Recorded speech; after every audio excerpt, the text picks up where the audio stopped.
সকালে ঘুম ভাঙল আব্বুর চিল্লাচিল্লি শুনে। বাইরে আব্বু আম্মুকে বকা দিচ্ছে। তাড়াতাড়ি বাইরে আসলাম ঘর থেকে। আমাকে দেখে আব্বু বলতে লাগলো বেশি বেশি করে, এ একটা তৈরি হচ্ছে শয়তান, সারাদিন এর ওর সাথে ঘুরে বেড়াবে, রাতে ফোন নিয়ে বসে পড়বে, লেখাপড়া তো মনে হয় ভুলেই গেছে। আব্বু এসব কি আমাকে বললে? না, তোকে বলতে যাব কেন, আমার আর একটা ছেলে আছে না, তাকে বললাম। ও, তাহলে বাসার মধ্যে না চিল্লেই বাইরে গেলেই তো পারতে। আচ্ছা, তুই কি আমার একটা কথাও শুনবি না? কি বলছো আব্বু? আমি তো সব কথাই শুনি। সব কথাই তো শুনিস, কিন্তু এইটা কেন শুনিস না? কোনটা? তুই ঢাকায় তোর আঙ্কেলের কাছে যা, ওখান থেকে লেখাপড়াটা শেষ কর। দেখো আব্বু, আমি ছাড়া তোমাদের কেউ তো নেই। আমি কি করে তোমাদেরকে একা করে চলে যাব বলো? ধুর বোকা ছেলে, আমাদের নিয়ে চিন্তা করিস কেন? ভুলে যাস না, তোর বাবা গণিতের শিক্ষক, যা বলে সব হিসাব করেই বলে। না, আমি তোমাদের ছাড়া থাকতে পারবো না। আগেও বলছি, এখনো বলছি। আব্বু আমার কাছে এসে জড়িয়ে ধরে কাঁদতে শুরু করে দিল আর জোর করতে লাগলো, চলেন কিছু অজানা তথ্য আপনাদেরকে দিয়ে আসি। আসলে আমার ইন্টারের রেজাল্ট অনেকটা ভালো হওয়ায় আমি সাহস করে ঢাকা বিশ্ববিদ্যালয়ের ভর্তি পরীক্ষাটা দেই আর আল্লাহর রহমতে টিকেও যাই। টিকে যাওয়ার পর থেকেই আব্বু ঢাকা তার বন্ধুর বাসায় যেতে বলে আমায়। সেখানে থেকে লেখাপড়া করতে বলছে আমায়। অবশ্য আব্বুর বন্ধুটাও আমাকে অনেক ভালোবাসে, তিনিও তার বাসায় থেকে পড়াশোনা করতে বলছে। কিন্তু আব্বু আম্মুকে এখানে একলা করে রেখে যেতে মন চাচ্ছে না। বাকিটা গল্পেই জানতে পারবেন। কিরে, কি ভাবছিস এত? বল না, তোর বাবার ইচ্ছেটা পূরণ করবি। কি হচ্ছে সেটাই তো জানি না। বলো আব্বু, কি ইচ্ছে পূরণ করতে হবে আমায়? লেখাপড়া শেষ করে তুই অনেক বড় একটা অফিসার হবি, ভালো একটা মানুষ হবি। আমি সবার সামনে মাথা উঁচু করে বলবো, আমার ছেলে অনেক বড় অফিসার। আব্বু তুমি কাঁদছো কেন? সকাল সকাল কেঁদো না তো। আচ্ছা ঠিক আছে, নাও, তোমরা যখন এত করে বলছো আমি যাব। আমার কথা শুনে আব্বু খুব খুশি হলো, কিন্তু আমার খুব কষ্ট হচ্ছিল এটা ভেবে যে আব্বু আম্মুকে ছেড়ে চলে যাব অন্য এক অচেনা শহরে। আচ্ছা বাবা, তুই রেডি হয়ে নে, আমি তোর জন্য টিকিট করে আনছি। আমি আর কিছু না বলে পেছনে ঘুরে তাকিয়ে দেখি আম্মু দাঁড়িয়ে কান্না শুরু করে দিছে। বলেন তো এখন কেমনটা লাগে? আমি আম্মুকে জড়িয়ে ধরে বললাম, আমি যেতে চাই না আম্মু। তা বাবা, তোকে যেতেই হবে। তোর বাবার স্বপ্ন, আমার স্বপ্ন পূরণ তোকে করতেই হবে। তোকে নিয়ে আমরা দুই বুড়ো বুড়ি যে হাজার স্বপ্ন এঁকেছিলাম, সেগুলোর কি বাস্তব রূপ দিব না বল? আচ্ছা যাব, কান্না থামাও তো। সকাল থেকে কিছু খাইনি, খুব ক্ষুধা লাগছে, তাড়াতাড়ি খেতে দাও তো। আমি খেয়ে দিয়ে রুমে এসে আমার প্রয়োজনীয় কিছু জিনিস গুছিয়ে নিলাম। একটু পরে আব্বু বাসায় আসলো আর আমার হাতে টিকিট ধরিয়ে বলল, 1 ঘন্টা পরে তোর ট্রেন, তাড়াতাড়ি রেডি হয়ে নে। আমি মাথা নাড়িয়ে হ্যাঁ সূচক ভঙ্গিমায় আবার নিজের কাপড় বই সব কিছু গুছিয়ে নিয়ে অনেক কান্নাকাটি করে বিদায় নিলাম আব্বু আম্মুর কাছ থেকে। আপনারা ভাবছেন এত বড় একটা ছেলে কাঁদছে কেন? আসলে সত্যি বলতে বাবা মাকে ছাড়া তেমন বাইরে থাকা হয়নি। এই প্রথমবার বাবা মাকে ছাড়া থাকতে হবে, খুব কষ্ট হচ্ছে। করার কিছু নাই। আব্বু আম্মুর দোয়া নিয়ে স্টেশনে চলে আসলাম। নির্ধারিত সময় মতো ট্রেন আসলো। আমিও ট্রেনে উঠে নিজের সিটটা খুঁজে বসে পড়লাম। কানে হেডফোন লাগিয়ে গান শুনতে শুনতে কখন যে ঘুমিয়ে পড়ছি বুঝতেই পারি নাই। ঘুম ভাঙল পাশের সিটে ভদ্রলোকের ডাকে। আপনি কোথায় নামবেন? কমলাপুর। তাহলে আমি ডাক না দিলে হয়তো মিস করতেন। কেন? এই যে স্টেশনে ঢুকেছেন, এটাই কমলাপুর রেল স্টেশন। ও, ধন্যবাদ আপনাকে। আমি কখন যে ঘুমিয়ে পড়ছি টেরই পাইনি। কমলাপুর স্টেশনে নেমে আঙ্কেলকে ফোন দিলাম। আঙ্কেল ফোন রিসিভ করলো। সালাম দিলাম। আঙ্কেল সালাম নিল। আঙ্কেল আমি কমলাপুর চলে আসছি। এখন কোথা থেকে কোথায় আসবো? আচ্ছা বাবা, আমি একটা কাজে ব্যস্ত আছি, না হলে আমি গিয়ে নিয়ে আসতাম। কিছু মনে করো না, আমি মেসেজ করে ঠিকানাটা লিখে দিচ্ছি, তুমি যে কোনো একটা রিক্সা নিয়ে চলে আসতে পারবে। আচ্ছা। ফোনটা কেটে দিলাম। একটু পরে ফোনে মেসেজ আসলো আঙ্কেলের নাম্বার থেকে। আমি একটা রিক্সা নিয়ে আঙ্কেলের দেওয়া ঠিকানা অনুযায়ী চলে আসলাম। আমি নাকি ছোট থাকতে আব্বুর সাথে একবার আসছিলাম, মনে পড়ছে না। রিক্সা অনেক বড় একটা বাসার সামনে দাঁড় করালো।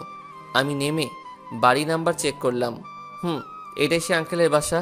বাহ, এত বড় বাড়ি। আমি রিক্সা ভাড়া দিয়ে পরিচয় দিয়ে ভিতরে ঢুকতে যাব, ঠিক তখনই কেউ আমাকে পেছন থেকে খুব জোরে একটা ধাক্কা মারলো। আমি তাল সামলাতে না পেরে সামনে একটা মেয়ে আসছিল। আমি তার উপরে পড়ে যাই। মেয়ে তো বললে ভুল হবে, একটা ছেলে জিন্স শার্ট প্যান্ট পরে আছে। আমি মেয়েটার উপর থেকে খুব তাড়াহুড়ো করে উঠতে লাগলাম, কিন্তু আবার বাধা দিল। মেয়েটার চুল আমার শার্টের বোতামে লেগে যায়। আমি চুলগুলো সরিয়ে দিলাম আর উঠে পড়লাম মেয়েটার উপর থেকে। আমি সরি বলতে যাব ঠিক তখনই। আমাকে মারলেন কেন? মেয়েটি কোনো কথা না বলে চোখ পাকিয়ে চলে গেল। বুঝলাম না কে এই মেয়েটা, চোখ পাকিয়ে চলে গেল, আবার একটু সামান্য ভুলের জন্য চড়ও মেরে গেল। ধুর, বড় লোকের সব বড় বড় ব্যাপার। যাই হোক, 2-5 না ভেবে বাসার ভিতরে প্রবেশ করলাম। দরজার বেল চাপতেই আঙ্কেল এসে দরজা খুলে দিল। আমি আঙ্কেলকে সালাম দিলাম। আরে মেঘ বাবাজি যে অনেক বড় হয়ে গেছো তো। জি আঙ্কেল, আপনাদের দোয়ায়। তোমার আব্বু কেমন আছে? জি আলহামদুলিল্লাহ, অনেক ভালো আছে। তুমি আসছো ভালো হয়েছে। বাসায় আমি আর আমার মেয়ে ছাড়া এই বাড়িতে আর তেমন কেউ থাকে না। আমিও সারাদিন অফিসে থাকি, আমার মেয়েও সারাদিন কলেজে আর বন্ধু বান্ধবী নিয়ে থাকে। তোমার থাকতে সমস্যা হবে না তো? কি যে বলেন না, সমস্যা হবে কেন? যদিও কোনো সমস্যা হয় তাহলে নিজের বাবা মনে করে সব বলবে, শরম করবা না। ওকে? ঠিক আছে আঙ্কেল। ওকে, চলো তোমার রুমটা দেখিয়ে দেই। আঙ্কেল আমাকে আমার রুম দেখিয়ে দিয়ে অফিসে চলে গেল। আসলে আঙ্কেল আমাকে রিসিভ করার জন্যই বাসায় ছিল, আর আন্টি অনেক দিন আগেই গত হয়েছে। আর শুনলেনই তো, একটা মেয়ে আছে, তবে আমি তাকে এখনো দেখিনি। শুনেছি সেও নাকি আমার বয়সেরই, আর আমি যে কলেজে ভর্তি হয়েছি সেও নাকি সেই কলেজেই পড়ে। আচ্ছা, এত কিছু একবারে জানার দরকার নেই, আপনারা ভিডিও দেখেন, আস্তে আস্তে সব জানতে পারবেন। আমি আমার রুমটা একটু গুছিয়ে নিলাম। আসলে রুম গুছানোই ছিল আগে থেকে। আমি আমার কাপড়গুলো খালি একটু গুছিয়ে নিলাম আর কি। তারপরে দিলাম একটা ঘুম। দুপুর 2টায় ঘুম ভাঙলো আঙ্কেলের ডাকে। মেঘ ওঠো, দুপুরের খাবার খেয়ে আবার ঘুমিয়ে। জি আঙ্কেল, আপনি নিচে যান, আমি ফ্রেশ হয়ে আসতেছি। আচ্ছা। আঙ্কেল চলে গেল। আমিও উঠে পড়লাম বেড থেকে, ওয়াশরুমে গেলাম, ফ্রেশ হলাম। তারপর আমি ধীরে ধীরে হাঁটি হাঁটি করে নিচে নেমে আসলাম। নিচে এসে আমি তো পুরাই অবাক হয়ে গেলাম। আঙ্কেলের সাথে সকালের ওই মেয়েটাও টেবিলে বসে আছে। তাহলে এই মেয়েই হয়তো আঙ্কেলের মেয়ে। কি হলো মেঘ, দাঁড়িয়ে আছো কেন? বসো, তোমাদের পরিচয় করিয়ে দেই। নীলা, এ হচ্ছে আমার বন্ধুর ছেলে মেঘ। এখন থেকে আমাদের বাসায় লেখাপড়া করবে। আর মেঘ, এ হচ্ছে আমার মেয়ে নীলা। আমি মাথা তুলে একবার নীলার দিকে তাকাতেই ভয় পেয়ে গেলাম। অগ্নি দৃষ্টিতে নীলা আমার দিকে তাকিয়েছিল। আমি মাথা নিচু করে খেতে শুরু করলাম। আমি খাওয়া শেষ করে রুমে চলে আসলাম। একটু পরে আমার রুমে কারো উপস্থিতি টের পেলাম। এই ছেলে, তুই আমাদের বাসায় কেন থাকবি? জি, এখানে থেকে লেখাপড়া করার জন্য। শোন, এইটা আমার বাসা, এখানে থাকতে হলে আমার কথা মেনে থাকতে হবে। যখন যা বলবো তাই করতে হবে। ঠিক আছে। নে, এবার রেডি হয়ে নে, বাবা তোকে এই এলাকাটা ঘুরিয়ে দেখাতে নিয়ে যেতে বলল। ঠিক আছে, তুমি যাও, আমি আসতেছি। কি হলো, মারলেন কেন? তুই আমাকে কোন সাহসে তুমি করে বললি? আমরা তো সেম ইয়ারে, তাই বললাম। ভুলে যাস না, তুই আমার বাসায় আছিস, সো আমাকে আপনি করে বলবি। আচ্ছা। মনে থাকে জানো। জি থাকবে। নীলা চলে গেল। আমি বসে ভাবতে লাগলাম, এত রাগী আর অহংকারী মেয়ের বাসায় থাকবো কি করে? কথায় কথায় রাগ দেখায়। অনেক কিছু ভেবে দেখলাম, বাবার স্বপ্ন পূরণ করতে হলে সবকিছুই আমাকে মেনে নিয়ে থাকতে হবে এখানে। গরিব মানুষ, কিছু করার নাই। নীলার কথা মতো রেডি হয়ে নিচে আসলাম। এত সময় লাগে? কই, মাত্র তো আপনি বলে এলেন। মুখে মুখে তর্ক করবি না, এটা আমি পছন্দ করি না। চল এবার। আঙ্কেল কই? আব্বু অফিসে গিয়েছে, যার জন্য তোকে নিয়ে আমার যেতে হচ্ছে। আমি চুপচাপ নীলার পিছে হাঁটতে শুরু করলাম। তুই সামনে গিয়ে দাঁড়া, আমি গাড়ি নিয়ে আসতেছি। আমি কথা না বলে গেটের সামনে গিয়ে দাঁড়িয়ে পড়লাম। একটু পরে নীলা গাড়ি নিয়ে আসলো, আমাকে উঠতে বলল। আমি উঠে বসলাম গাড়িতে। গাড়ি চলছে তার আপন গতিতে। নীলা গাড়ি ভিতর থেকেই এটা এই জায়গা, ওইটা ওই জায়গা এইভাবে দেখিয়ে দিচ্ছিল। ঠিক তখনই নীলার একটা ফোন আসলো। নীলা ফোনে কথা বলার পরে গাড়ি ঘুরে বাসার দিকে নিয়ে আসতে লাগলো। একটু পরে বাসায় চলে আসলাম। বাসায় এসে দেখি আঙ্কেল 2টা ব্যাগ হাতে নিয়ে বসে আছে। দেখে মনে হচ্ছে কোথাও যাবে। আব্বু কোথায় যাবে? এত তাড়াহুড়ো করে ডাকি নিয়ে আসলে কেন? আর বলিস না মা, আমাকে এখনই মালয়েশিয়া যেতে হবে, না হলে 15 কোটি টাকার লোকসান হবে আমার কোম্পানির। কবে আসবে? 1 মাস মতো থাকতে হতে পারে। তবে চিন্তা করিস না, আমি যত তাড়াতাড়ি সম্ভব কাজ শেষ করে চলে আসব। আর মেঘ তো এখানে নতুন, একটু খেয়াল রাখিস, ওর দিকে। আচ্ছা আব্বু। মেঘ, থাক আঙ্কেল, আমাকে কিছু বলতে হবে না। গুড বয়, ভালো থাকো তোমরা। আঙ্কেল চলে গেল। এখন নীলা আর আমি বাসায়। আল্লাহ জানে কপালে কি আছে। আমি রুমে বসে বই পড়তেছিলাম, ঠিক তখনই আগমন ঘটল নীলার। কি করছিস রে? বই পড়তেছি। এখন বই রাখ, চল তো আমার সাথে একটু মার্কেটে যাবি।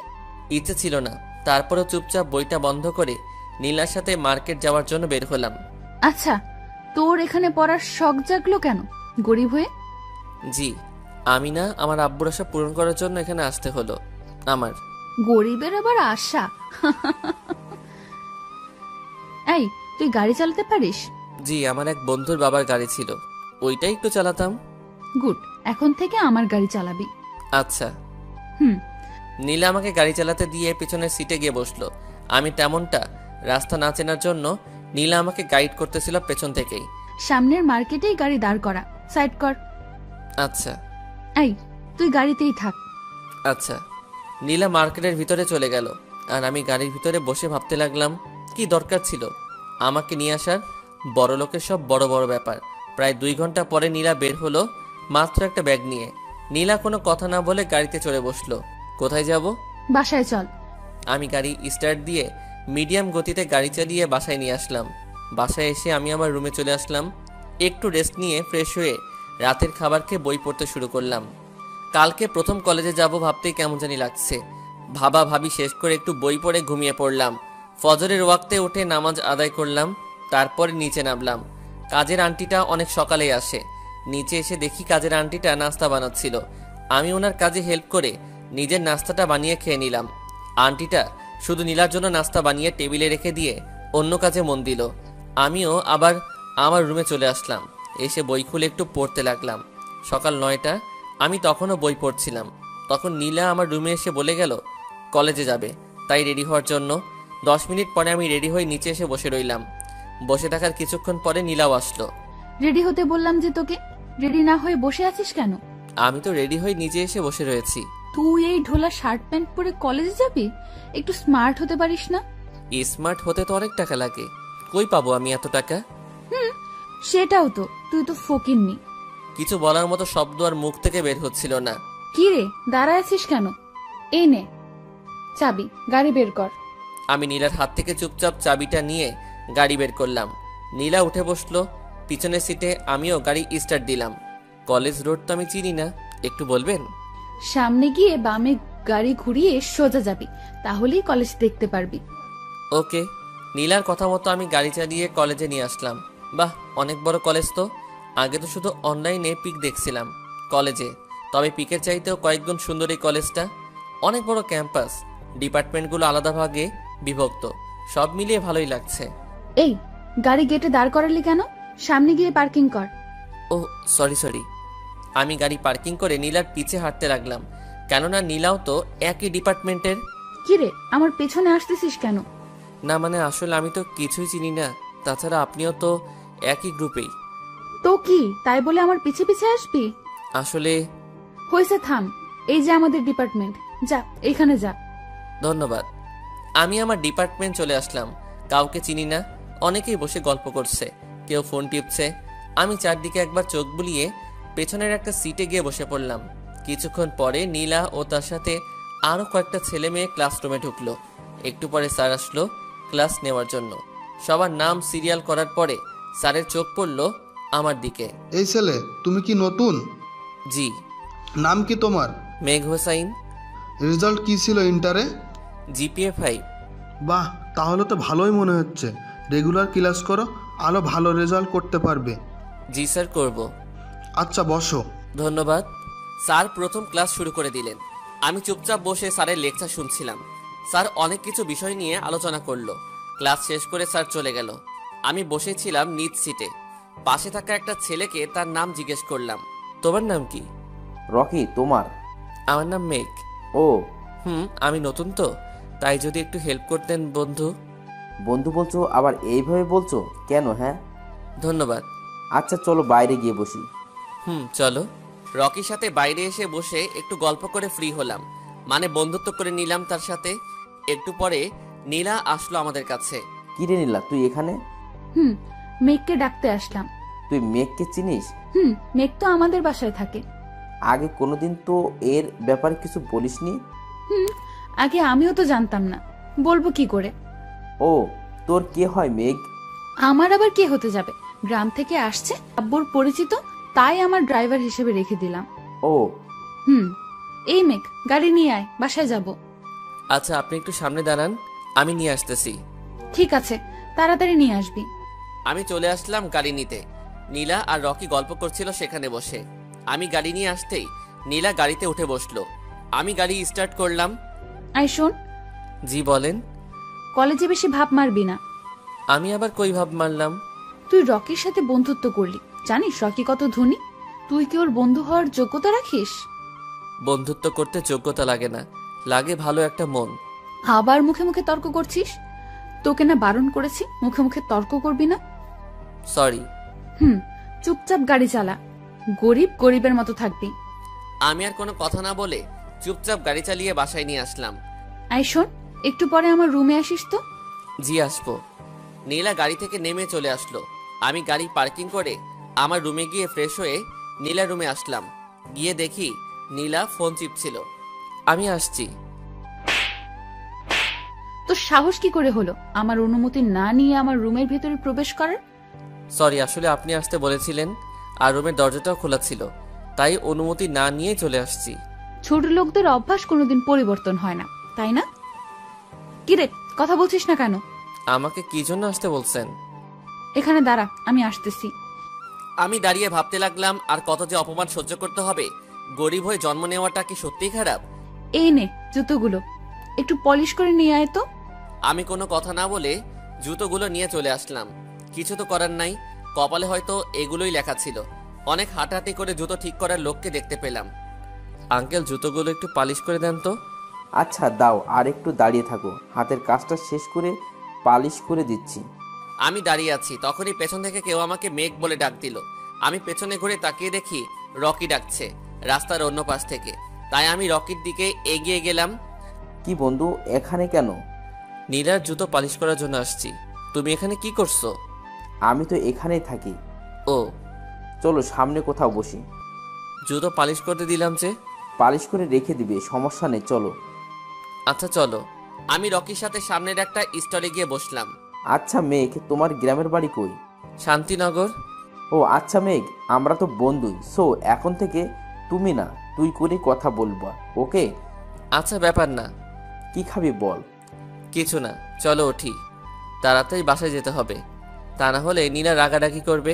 আচ্ছা, আর শোন, নীলা অনেক রাগী, দোস্ত সাবধানে থাকিস। আচ্ছা, ক্লাস রুটিন আছে তোর কাছে? আছে, কিন্তু এখানে নেই, তোর বাসায় আছে। ও। ও তোর ফোন নাম্বার তো আমার কাছে নেই। এভাবেই কথা বলা বলি করে রকির সাথে আমার খুব ভালো বন্ধুত্ব হয়ে গেল একদিনেই। আচ্ছা দোস্ত থাক, আমি যাই, না হলে আবার বকা খেতে হবে। আচ্ছা, কাল কলেজে আসবি তো? আসবো। ওকে, কাল দেখা হবে তাহলে। কাল ক্লাস রুটিনটা নিয়ে আসিস। ওকে দোস্ত। আমি রকির কাছ থেকে বিদায় নিয়ে জুতো ঠিক করা দোকানে এসে নীলার জুতোগুলো নিয়ে বাসায় চলে আসলাম। আসতে পারি? আয়। এই যে নিন আপনার জুতো। এইখানে রাখ। আর গেছিস তো অনেক আগে, আসতে এত লেট করলি কেন? আসলে রকির সাথে দেখা হয়েছিল তো, তাই একটু লেট হলো। আচ্ছা যা, তোর রুমে যা। আমি আমার রুমে চলে আসলাম। নীলার রুম থেকে বের হয়ে আমার রুমে আসলাম। ফ্রেশ হয়ে একটু বই পড়তে শুরু করলাম। আমি তো এখানে পড়তেই আসছি, তাই আমার উচিত পড়াশোনাকে প্রাধান্য দেওয়া। তাই পড়তে বসলাম। রাত 10টা। নীলা ডাকছে আমায়, তাই বাধ্য হয়ে বইটা বন্ধ করে নীলার রুমে আসলাম। নীলার পারমিশন নিয়ে। এই, আমার ক্ষুধা লাগছে, খাবার গরম করে নিয়ে আয়। আমি? তুই না কে আছে এই বাসায়? যা, কথা না বাড়িয়ে তাড়াতাড়ি খাবার গরম করে নিয়ে আয়। আমি তো কোনো দিন করি নাই। করিস নাই, আজ করবি। যা, কথা বাড়াস না। কি আর করার, চলে আসলাম রান্নাঘরে। এসে কিছু খাবার গরম করে নীলার রুমে নিয়ে আসলাম। আপনার খাবার রেডি করে রাখবো? টেবিলে রাখে যা। আমি খাবারগুলো টেবিলে রেখে আবার রান্নাঘরে আসলাম। নিজের জন্য কিছু খাবার বেড়ে নিয়ে খেতে বসলাম। খাওয়া দাওয়া শেষ করে আমি আমার রুমে চলে আসলাম। আবারও বই খুলে একটু পড়ায় মন দিলাম। পড়তে পড়তে কখন যে ঘুমিয়ে পড়ছি বুঝতেই পারি নাই। ফজরের আজানে ঘুমটা ভেঙে গেল। উঠে উজু করে নামাজ পড়ে একটু ছাদে উঠলাম। সকালে ছাদে যাওয়ার মজাই নাকি আলাদা। সত্যি অনেক মজা। শীতল হাওয়া, পাখির ডাক, সব মিলিয়ে ভালোই লাগছিল। কিন্তু এই ভালো লাগাটা বেশিক্ষণ থাকলো না। কে যেন ফুল ভলিউম দিয়ে ইংলিশ গান চালাতে লাগলো। বিরক্ত হয়ে নিচে নামতে লাগলাম। নিচে এসে আরো জোরে সাউন্ড পাচ্ছি। একটু নামতেই বুঝতে পারলাম এইটা নীলার রুম থেকে আসতেছে। একটু পরে কাজের আন্টিটা আসলো আর বলে গেল নাস্তা রেডি করছে, খেয়ে আসতে। আমি আবার নীলার রুমে বলে আসতে বললাম আন্টিকে। আন্টি নীলার রুমের দিকে চলে গেলেন। আমি নিচে এসে নাস্তা করা শুরু করে দিলাম। আমি আবার সকালের খিদে সহ্য করতে পারি না। ওই ফকিন্নির বাচ্চা, সব আবার রাক্ষসের মতো খেয়ে ফেলিস না। নীলার কথা শুনে আর খাবার ভিতরে যাচ্ছিল না, তাই আর না খেয়ে উঠে চলে আসছিলাম। দেখ না, ফকিরের আবার রাগও আছে। আমি কোনো কথা না বলে চলে আসলাম। একটু পরে কলেজে যাওয়ার জন্য রেডি হয়ে নীলার রুমের সামনে আসলাম। আসতে পারি? হ্যাঁ আয়। কলেজে যাবেন না? না, তুই যা। আচ্ছা। আমি কলেজে যাওয়ার উদ্দেশ্যে বেরিয়ে পড়লাম রাস্তায়। সামনে গিয়ে বাসে উঠবো ভাবতেছি, তখনই কই থেকে যেন রকি বাইক নিয়ে সামনে চলে আসলো। ওঠ। কলেজে যাবি? ওঠ। আমি রকির বাইকে উঠে পড়লাম। সকালে নাস্তা করছিস? করে আসলাম। তুই? রে, মাত্র করে বের হলাম। ও। তা নীলা কই? কলেজে যাবে না? বাসায় আছে। আমি জিজ্ঞাসা করতে গিয়েছিলাম, বলল তো আসবে না। ও। কথা বলতে বলতে কলেজে চলে আসলাম। কলেজে এসে অবাক হয়ে গেলাম নীলাকে দেখে। কি রে, তুই না বললি কলেজে আসবে না নীলা? আমাকে তো তাই বলছিল। ও আচ্ছা, বাদ দে, চল আড্ডা দেই। ক্লাস নেই? আচ্ছা, তবে একটু পরে। ও, ক্লাস রুটিনটা নিয়ে আসছিস তো? দাঁড়া দিচ্ছি। রকি তার ব্যাগ থেকে রুটিনটা বের করে আমাকে দিল। ধন্যবাদ। বন্ধু বলিস আবার ধন্যবাদ দিতেছিস, এটা কেমন হলো? আচ্ছা চল ক্লাসে যাই। বসবি না? না, চল ক্লাসে গিয়ে বসি। ওকে চল। আমি আর রকি ক্লাসরুমে এসে সামনের সিটে বসে পড়লাম। একটু পরে স্যার চলে আসলো। ক্লাস শুরু হওয়ার কয়েক মিনিট পরে নীলা আর নীলার বান্ধবীরা সবাই ক্লাসে আসলো। স্যার লেকচার দেওয়া শুরু করে দিল। ক্লাস শেষ হওয়ার কিছু আগে প্রথম টেস্ট পরীক্ষার নোটিশ দিয়ে দিল স্যার আরও বলল প্রতিবারের মতো এইবারও যে প্রথম হবে পরীক্ষায় তাকে নাকি পুরস্কৃত করা হবে। স্যার ক্লাস শেষ করে চলে গেলেন। রকি, আমার তো তেমন পড়াই হলো না, কিছু নোট ধার দিবি? আচ্ছা, বিকালে দেখা করিস। আচ্ছা। আই মেক, বাসায় যাবি না? হ্যাঁ যাব। ও, তাহলে তাড়াতাড়ি গেটে আয়। আচ্ছা। নীলা চলে গেল। আচ্ছা তাহলে আমি যাই রে, বিকেলে দেখা করব। আচ্ছা, ফোন দিস একটু। আচ্ছা। আমি রকিকে বিদায় দিয়ে গেটে এসে দাঁড়াতেই নীলা গাড়ি নিয়ে আসলো। আমি গাড়িতে উঠলাম। নীলা গাড়ি চালাতে লাগলো। আচ্ছা, আপনি যে সকালে বললেন কলেজে আসবেন না, তাহলে আবার আসলেন যে? কেন আসলাম তার জবাব কি তোকে দিতে হবে? আবার তোর সাহস কি করে হলো আমাকে প্রশ্ন করার? সরি। ছোট লোক সবসময় ছোট হয়ে থাকবি, বড় হওয়ার চেষ্টা ভুলেও করিস না। আমি কি করব না করব এসব বিষয় নিয়ে আমার বাবাও কোনোদিন জানতে চায় না। আর তুই কি করে, কোথা থেকে এত সাহস কি পাস আমার সাথে তর্ক করার? আমাকে প্রশ্ন করিস আমি বুঝি না। বাসায় গিয়ে আজ মজা দেখাবো। আমি চুপচাপ বসে ভাবতে লাগলাম কি যে কপালে আছে আজ, কেন যে প্রশ্ন করতে গেলাম। কি রে ফকিন্নির বাচ্চা, কি ভাবিস? দেখেন, আমাকে যা খুশি বলতে পারেন, কিন্তু আমার মা বাবাকে নিয়ে কোনো কথা বলবেন না। কি রে, তোর বাবা আমেরিকায় ভিক্ষা করে নাকি? দেখেন, যা খুশি যা ইচ্ছে হয় আমাকে বলেন, যা করতে ইচ্ছে হয় আমার সাথে করেন, কিন্তু দয়া করে আমার মা বাবাকে নিয়ে কিছু বললেন না। নীলা কি যেন বুঝে চুপচাপ গাড়ি চালাতে লাগলো। বাসায় চলে আসলাম। নীলা গাড়ি থেকে নেমে গেল। এই গাড়ি পার্কিং করে তাড়াতাড়ি আমার রুমে আসো তো, কাজ আছে। আচ্ছা।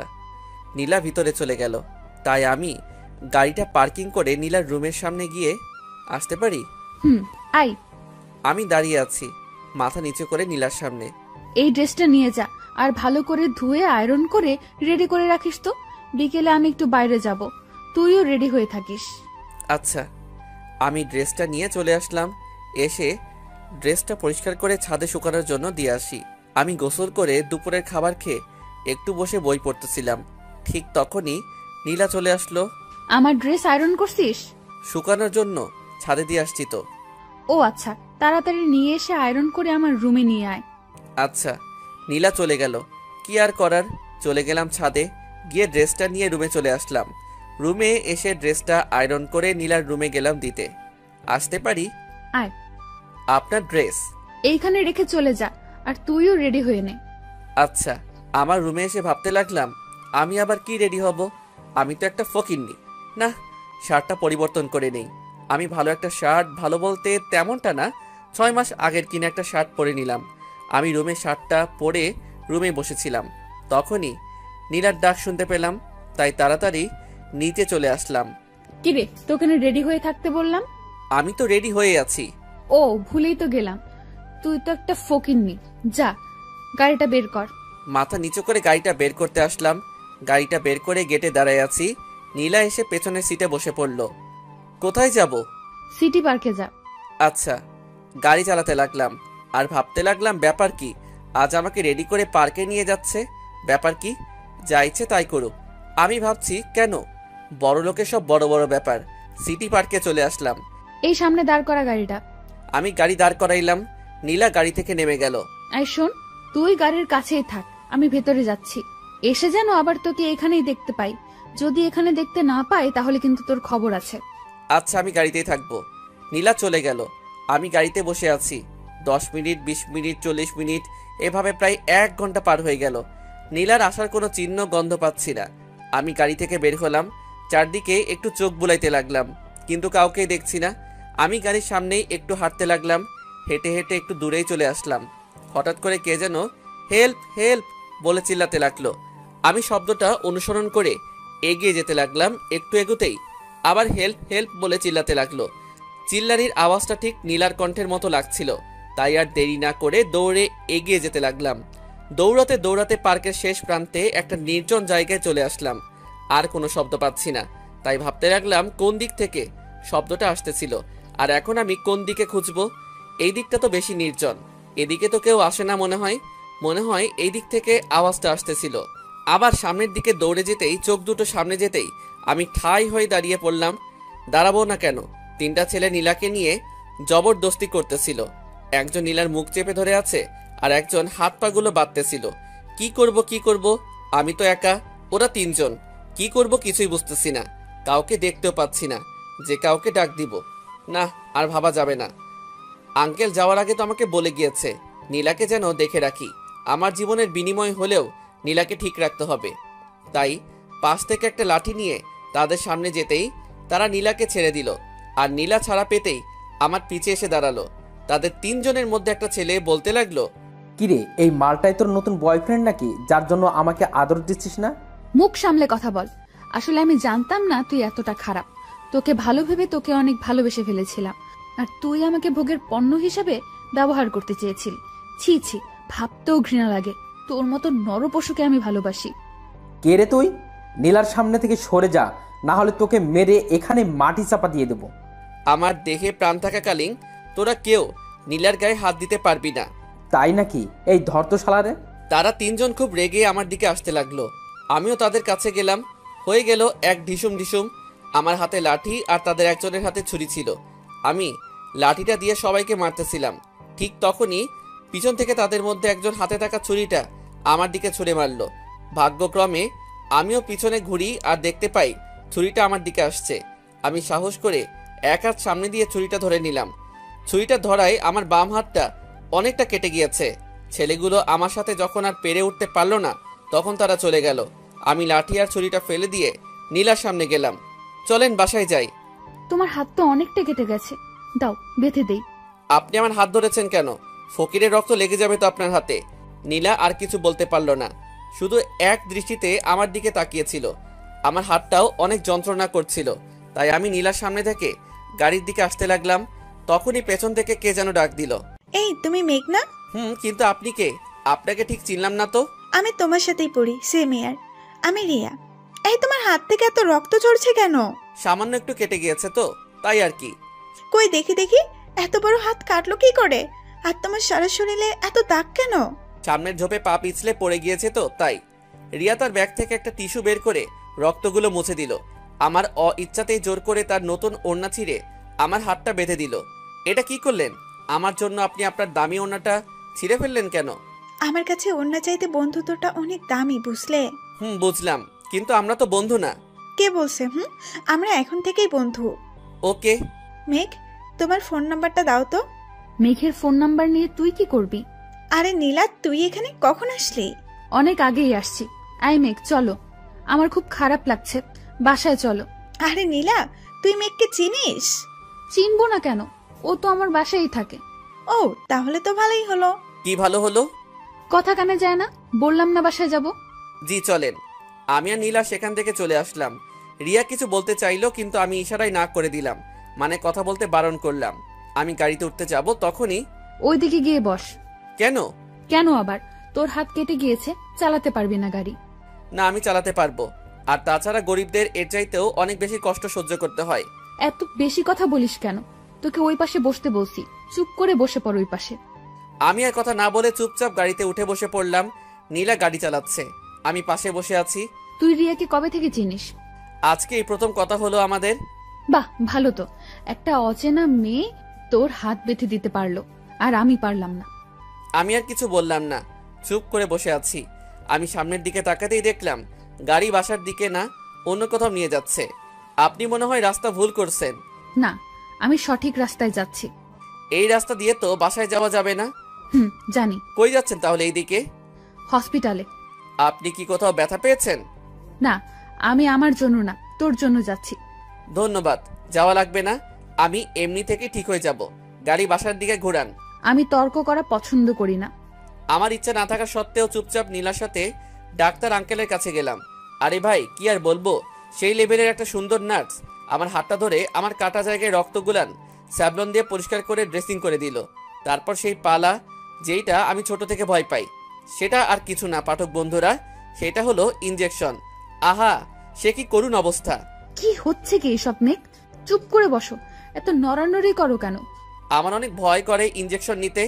কিছু হবে, ডাক্তার আঙ্কেল ইনজেকশন দেন ওকে, আমি বাকি সব দেখছি। ডাক্তার আঙ্কেল আমার বাম হাতের ডাবনায় দিল একটা। ও মাগো! এই, চোখ খুল, হয়ে গিয়েছে। কি? ইনজেকশন দেওয়া হয়ে গেল। হুম। তারপরে নীলা আমাকে নিয়ে আবার গাড়িতে বসলো। কি রে, গাধার মতো এত চিল্লাচিল্লি করছিলি কেন? আমি অনেক ভয় পাই। একটা কথা ছিল, বলবো? বল। আপনি আমাকে কখনো তুই আবার তুমি করে বলেন কেন? তোকে কি এখন তার কৈফিয়ত দিতে হবে নাকি? নীলা আর কোনো কথা না বলে রাগী চেহারা নিয়ে গাড়ি চালাতে লাগলো। আমিও নীলার চেহারা দেখে অনেকটা ভয় পেলাম, কখন কি করে বসবে আবার, তাই আর কথা বললাম না। মেয়েদের মন বোঝা অসম্ভব। যারা মেয়েদের মন বুঝতে পারছেন তাদের জন্য আমার বাংলায় স্যালুট ভাই। বাসার সামনে গাড়ি থামিয়ে নীলা ভিতরে চলে গেল। করার কিছু নাই, এই হাত নিয়ে গাড়িটা পার্কিং করে আমিও রুমে চলে আসলাম। রুমে এসে ফ্রেশ হয়ে বসে ভাবতেছি, ছেলেটা মনে হয় নীলার বয়ফ্রেন্ড ছিল। তা না হলে নীলা আমাকে গাড়িতে বসে থাকতে বলে ওই দিকে যেত না।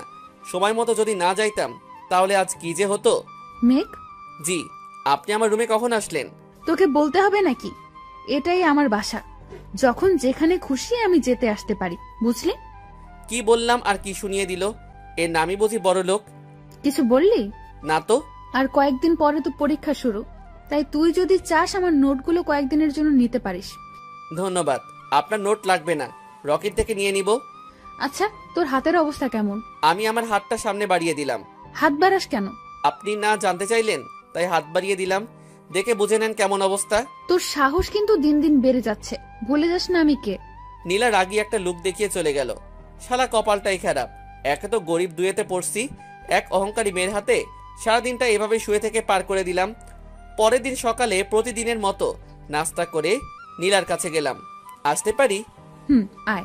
কলেজে যাবেন না? আমার যেতে একটু লেট হবে, তুই চলে যা। আচ্ছা। চলে আসলাম নীলার রুম থেকে। বাসার নিচে এসে রকিরে ফোন দিলাম। হ্যালো দোস্ত। কলেজে যাবি কখন বন্ধু? এই তো দোস্ত, রেডি হচ্ছি। আচ্ছা, আমি রাস্তার পাশে দাঁড়িয়ে আছি। কোন রাস্তায় দাঁড়িয়ে আছিস? নীলাদের বাসার সামনের রাস্তায়। আচ্ছা দোস্ত, 5 মিনিট দাঁড়া, আমি আসতেছি। আচ্ছা বন্ধু। কয়েক মিনিট পরে রকি তার বাইক নিয়ে চলে আসলো। কি রে দোস্ত, তোর হাতে ব্যান্ডেজ কেন? আর বলিস না, কালকে রাস্তায় হাঁটতেছিলাম, তখন একটা মানুষের সাথে ধাক্কা খেয়ে পড়ে যাই, আর এই অবস্থা। ও, ডাক্তার দেখেছিস? আচ্ছা ওঠ। আমি আর রকি কলেজে চলে আসলাম। আপনারা ভাবছেন তো কেন আমি রকিকে মিথ্যা বললাম? রকিকে সত্যিটা যদি বলে দিতাম তাহলে তো নীলা ছোট হয়ে যেত। আমি তা হতে দিব না, তাই একটু মিথ্যা বললাম। আপনারা কেউ সত্যিটা বলে দিয়েন না যেন। আর খাদিজার এডিটিংয়ের গল্পগুলো আপনাদের কেমন লাগে তা কমেন্ট করে জানাতে ভুলবেন না। আমি আর রকি বসে আড্ডা দিতেছি, তখন রিয়া আসলো। রিয়াও আমাদের সাথে বসে আড্ডা দিতেছিল। হঠাৎ করে রকির ফোন বেজে উঠল। আচ্ছা তোমরা একটু গল্প করো, আমি আসতেছি। কি রে, ভাবি নাকি? ওই রকমই। রকি চলে গেল। আচ্ছা রিয়া, রকি কি বিবাহিত? আরে না। তাহলে ভাবি পাইলে কই? আরে পাগল, ওই ফোনটা ছিল রকির প্রেমিকার। রকি প্রেম করে আর আমি জানতাম না? সবাই তোমার মতো নাকি যে সিঙ্গেল থাকবে সারা জীবন? তার মানে তোমারও বয়ফ্রেন্ড আছে? আরে না, তবে তবে কি? খুব তাড়াতাড়ি হয়ে যাবে। কি হবে? কিছুই না, গাধা একটা। চলো ক্লাসে যাই।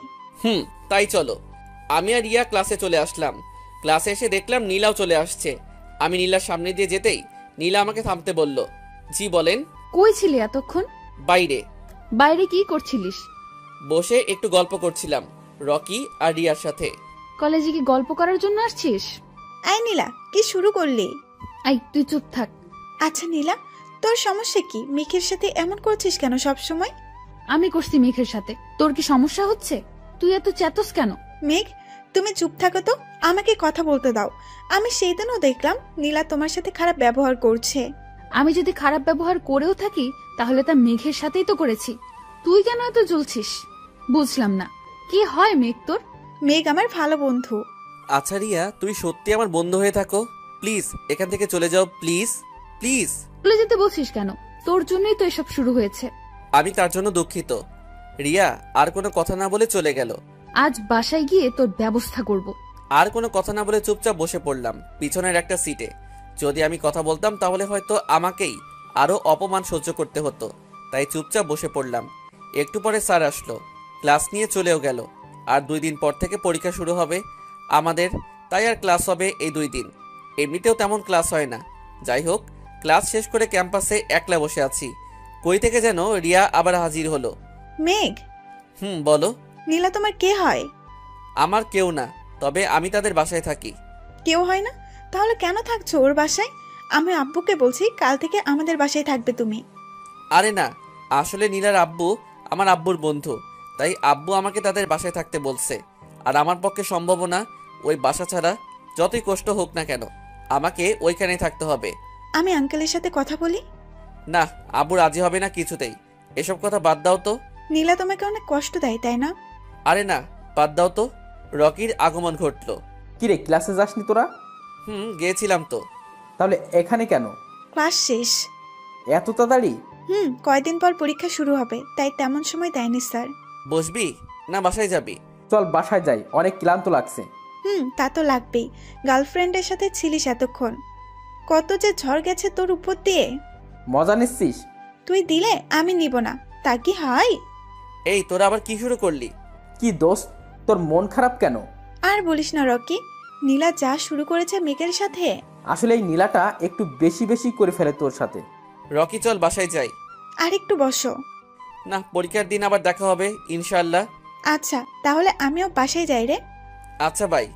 আমি রকির সাথে বাসায় চলে আসলাম। বাসায় ঢুকেই নীলার গাড়ি দেখতে পেলাম। তার মানে নীলা চলে আসছে কলেজ থেকে। আজ যে কপালে কি আছে আল্লাহ ছাড়া আর কেউ হয়তো জানে না। আমি চুপচাপ বাসায় ঢুকতেছিলাম। আই মেঘ, জি বলেন। এদিকে আয়। কপাল খারাপ, আস্তে আস্তে নীলার সামনে গিয়ে মাথা নিচু করে দাঁড়িয়ে আছি।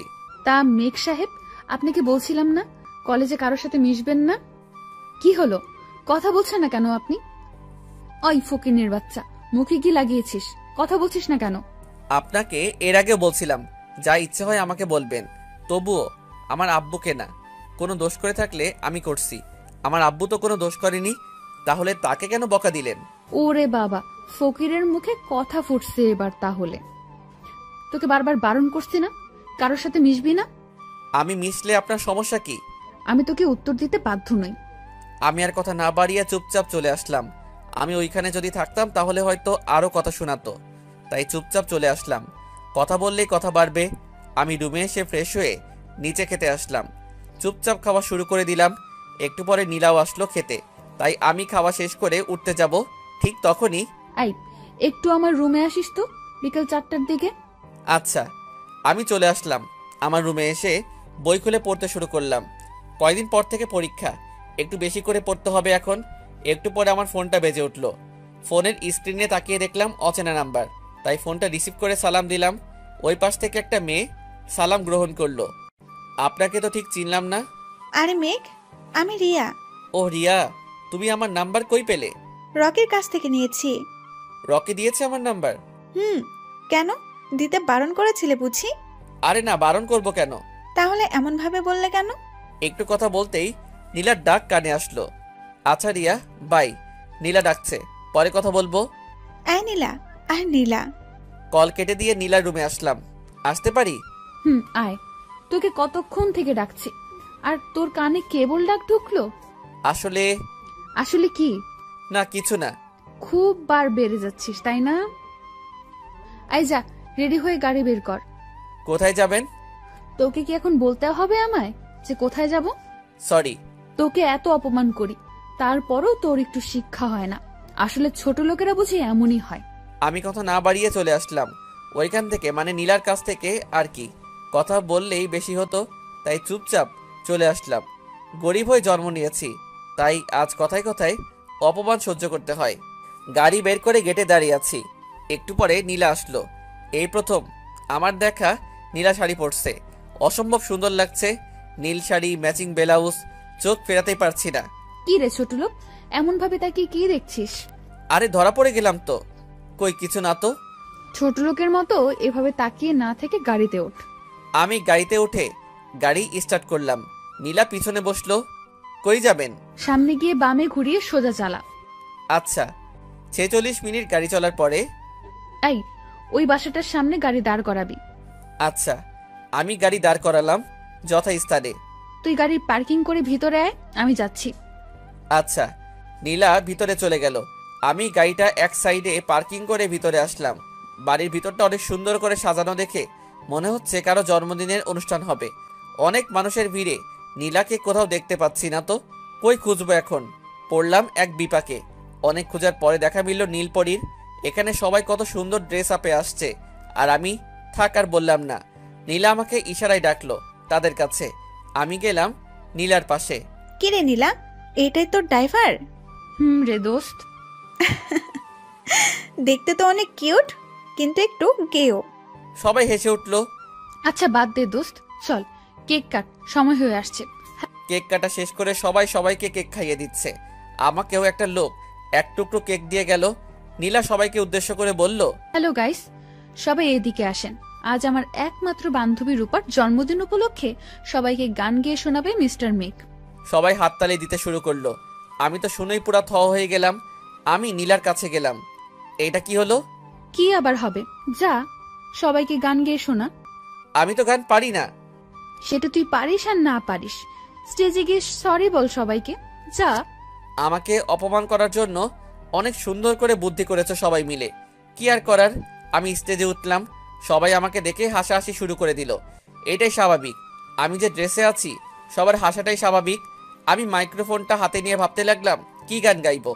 অবশেষে মনে পড়লো ইমরানের একটি গান। তা আমিও শুরু করে দিলাম চোখ বন্ধ করে। গান গাওয়া শুরু করলাম।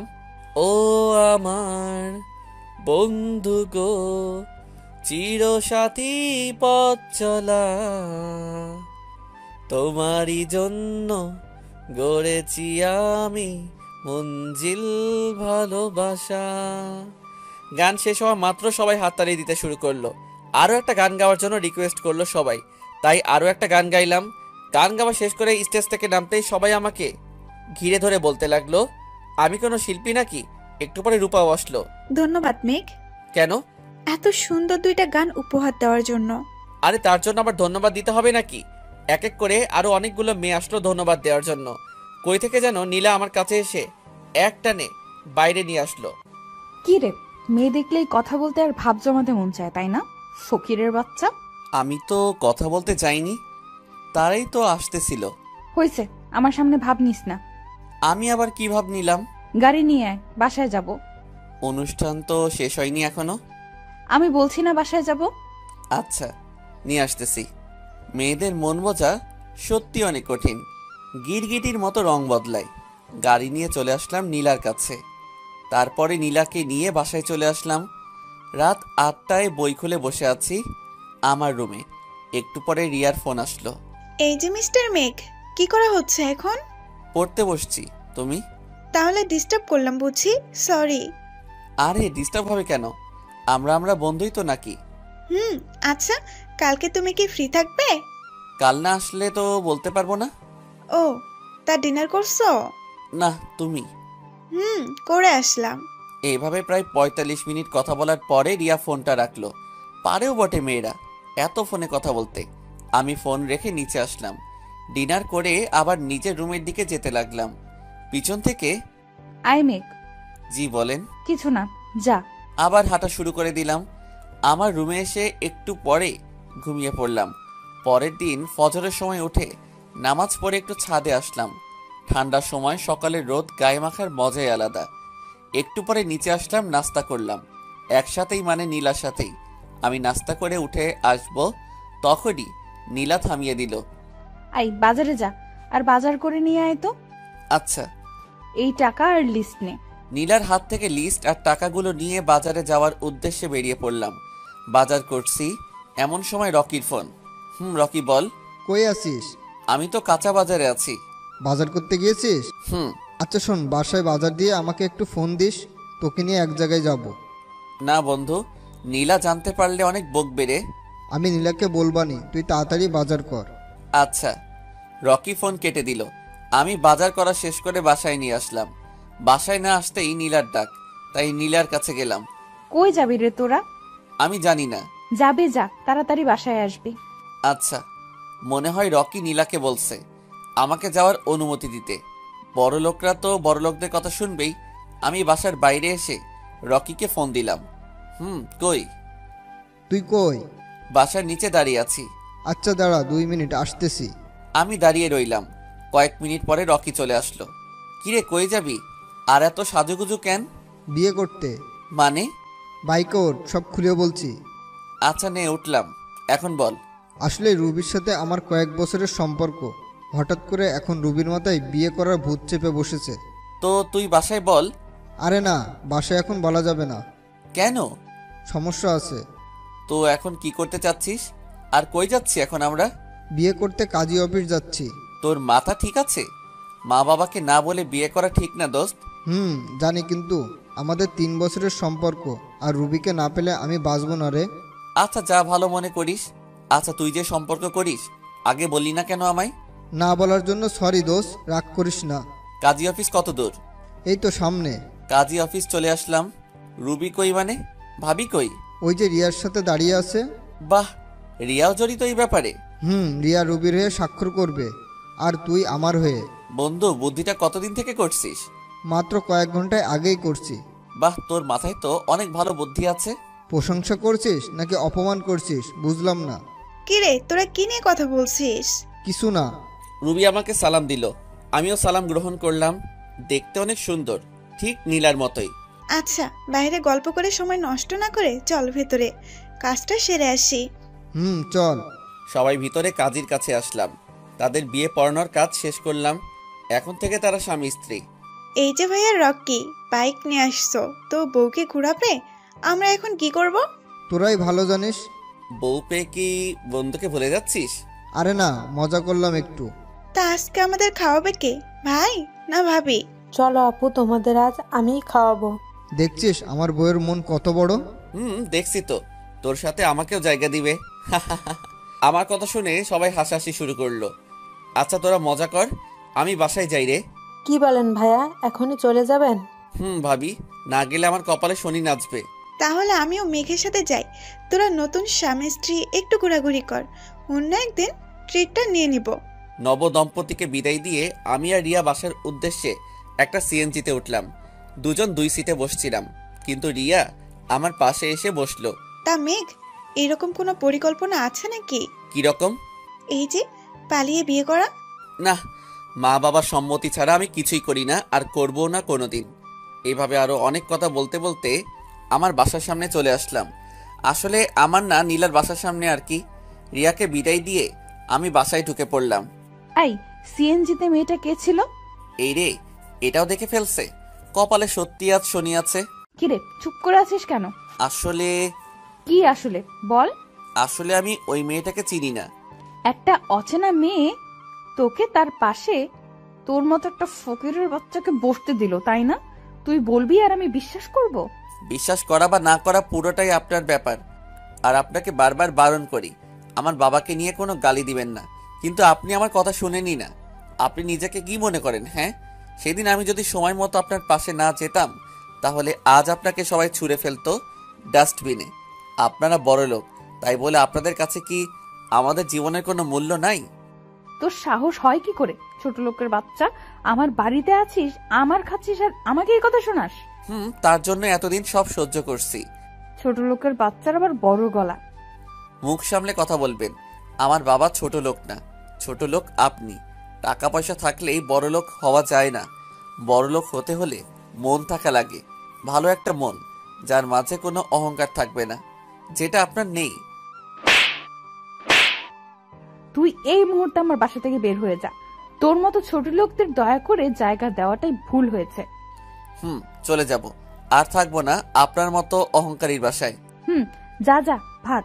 আমি নীলার সামনে থেকে আমার রুমে চলে আসলাম। কি থেকে কি হলো, বাবার স্বপ্ন পূরণ করব কি করে? আর বাবা এসব জানতে পারলে তো অনেক কষ্ট পাবে। আর কাল থেকে পরীক্ষা, এখন কই যাব? না, বাবাকে এসব জানতে দেওয়া যাবে না। কিছু একটা ব্যবস্থা করতে হবে আমাকে। এখানে আর থাকবো না। না, কালকে পরীক্ষাটা আগে দেই, তারপরে না হয় কিছু একটা বুদ্ধি করা যাবে। যেই বাবা সেই কাজ। রাতে আর খেলাম না, না খেয়ে পড়তে বসছি। পড়তে পড়তে প্রায় রাত 2টা বাজে, তাই বইটা বন্ধ করে ঘুমিয়ে পড়লাম। ফজরের আজানে ঘুম ভাঙলো। নামাজ পড়ে আবারও একটু পড়ে সকাল সকাল কলেজে চলে আসলাম। ক্যাম্পাসে প্রায় 1 ঘন্টা একলা বসে থাকার পরে রকি আসলো। কিরে দোষ, মন খারাপ করে বসে আছিস কেন? কই মন খারাপ করে বসে আছি? বন্ধুর চোখকে ফাঁকি দেওয়া এত সহজ কাজ না। এখন বল কি হয়েছে? কালকে নীলা কিছু বলেছে তোকে? দোস্ত, আমাকে একটু সাহায্য করবি? অবশ্যই, তুই না আমার বন্ধু, বল কি করতে হবে।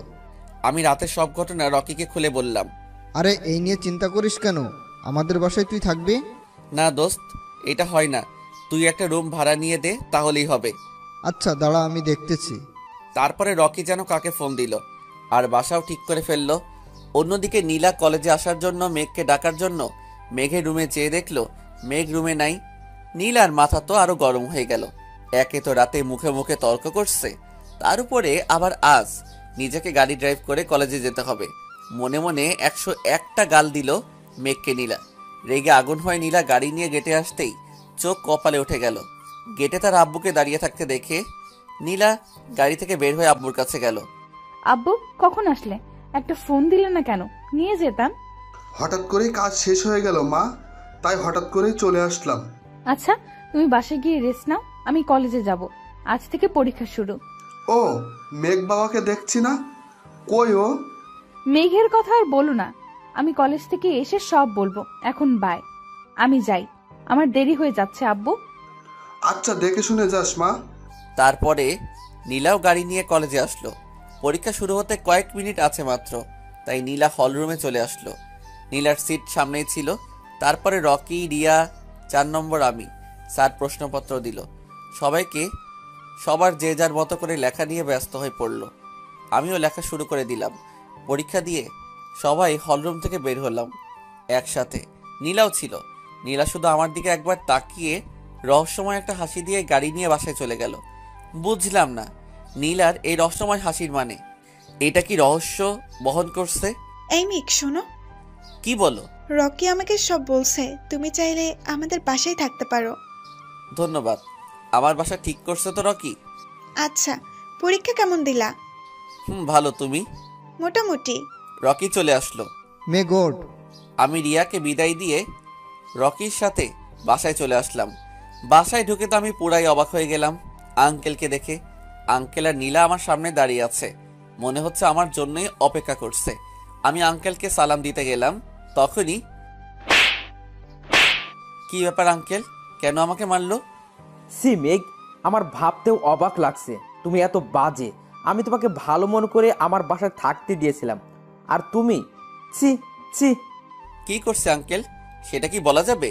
আঙ্কেল নীলার ফোনটা আমাকে দিয়ে বলল, দেখ কি করছিস তুই, আমি সব রেকর্ড করছি।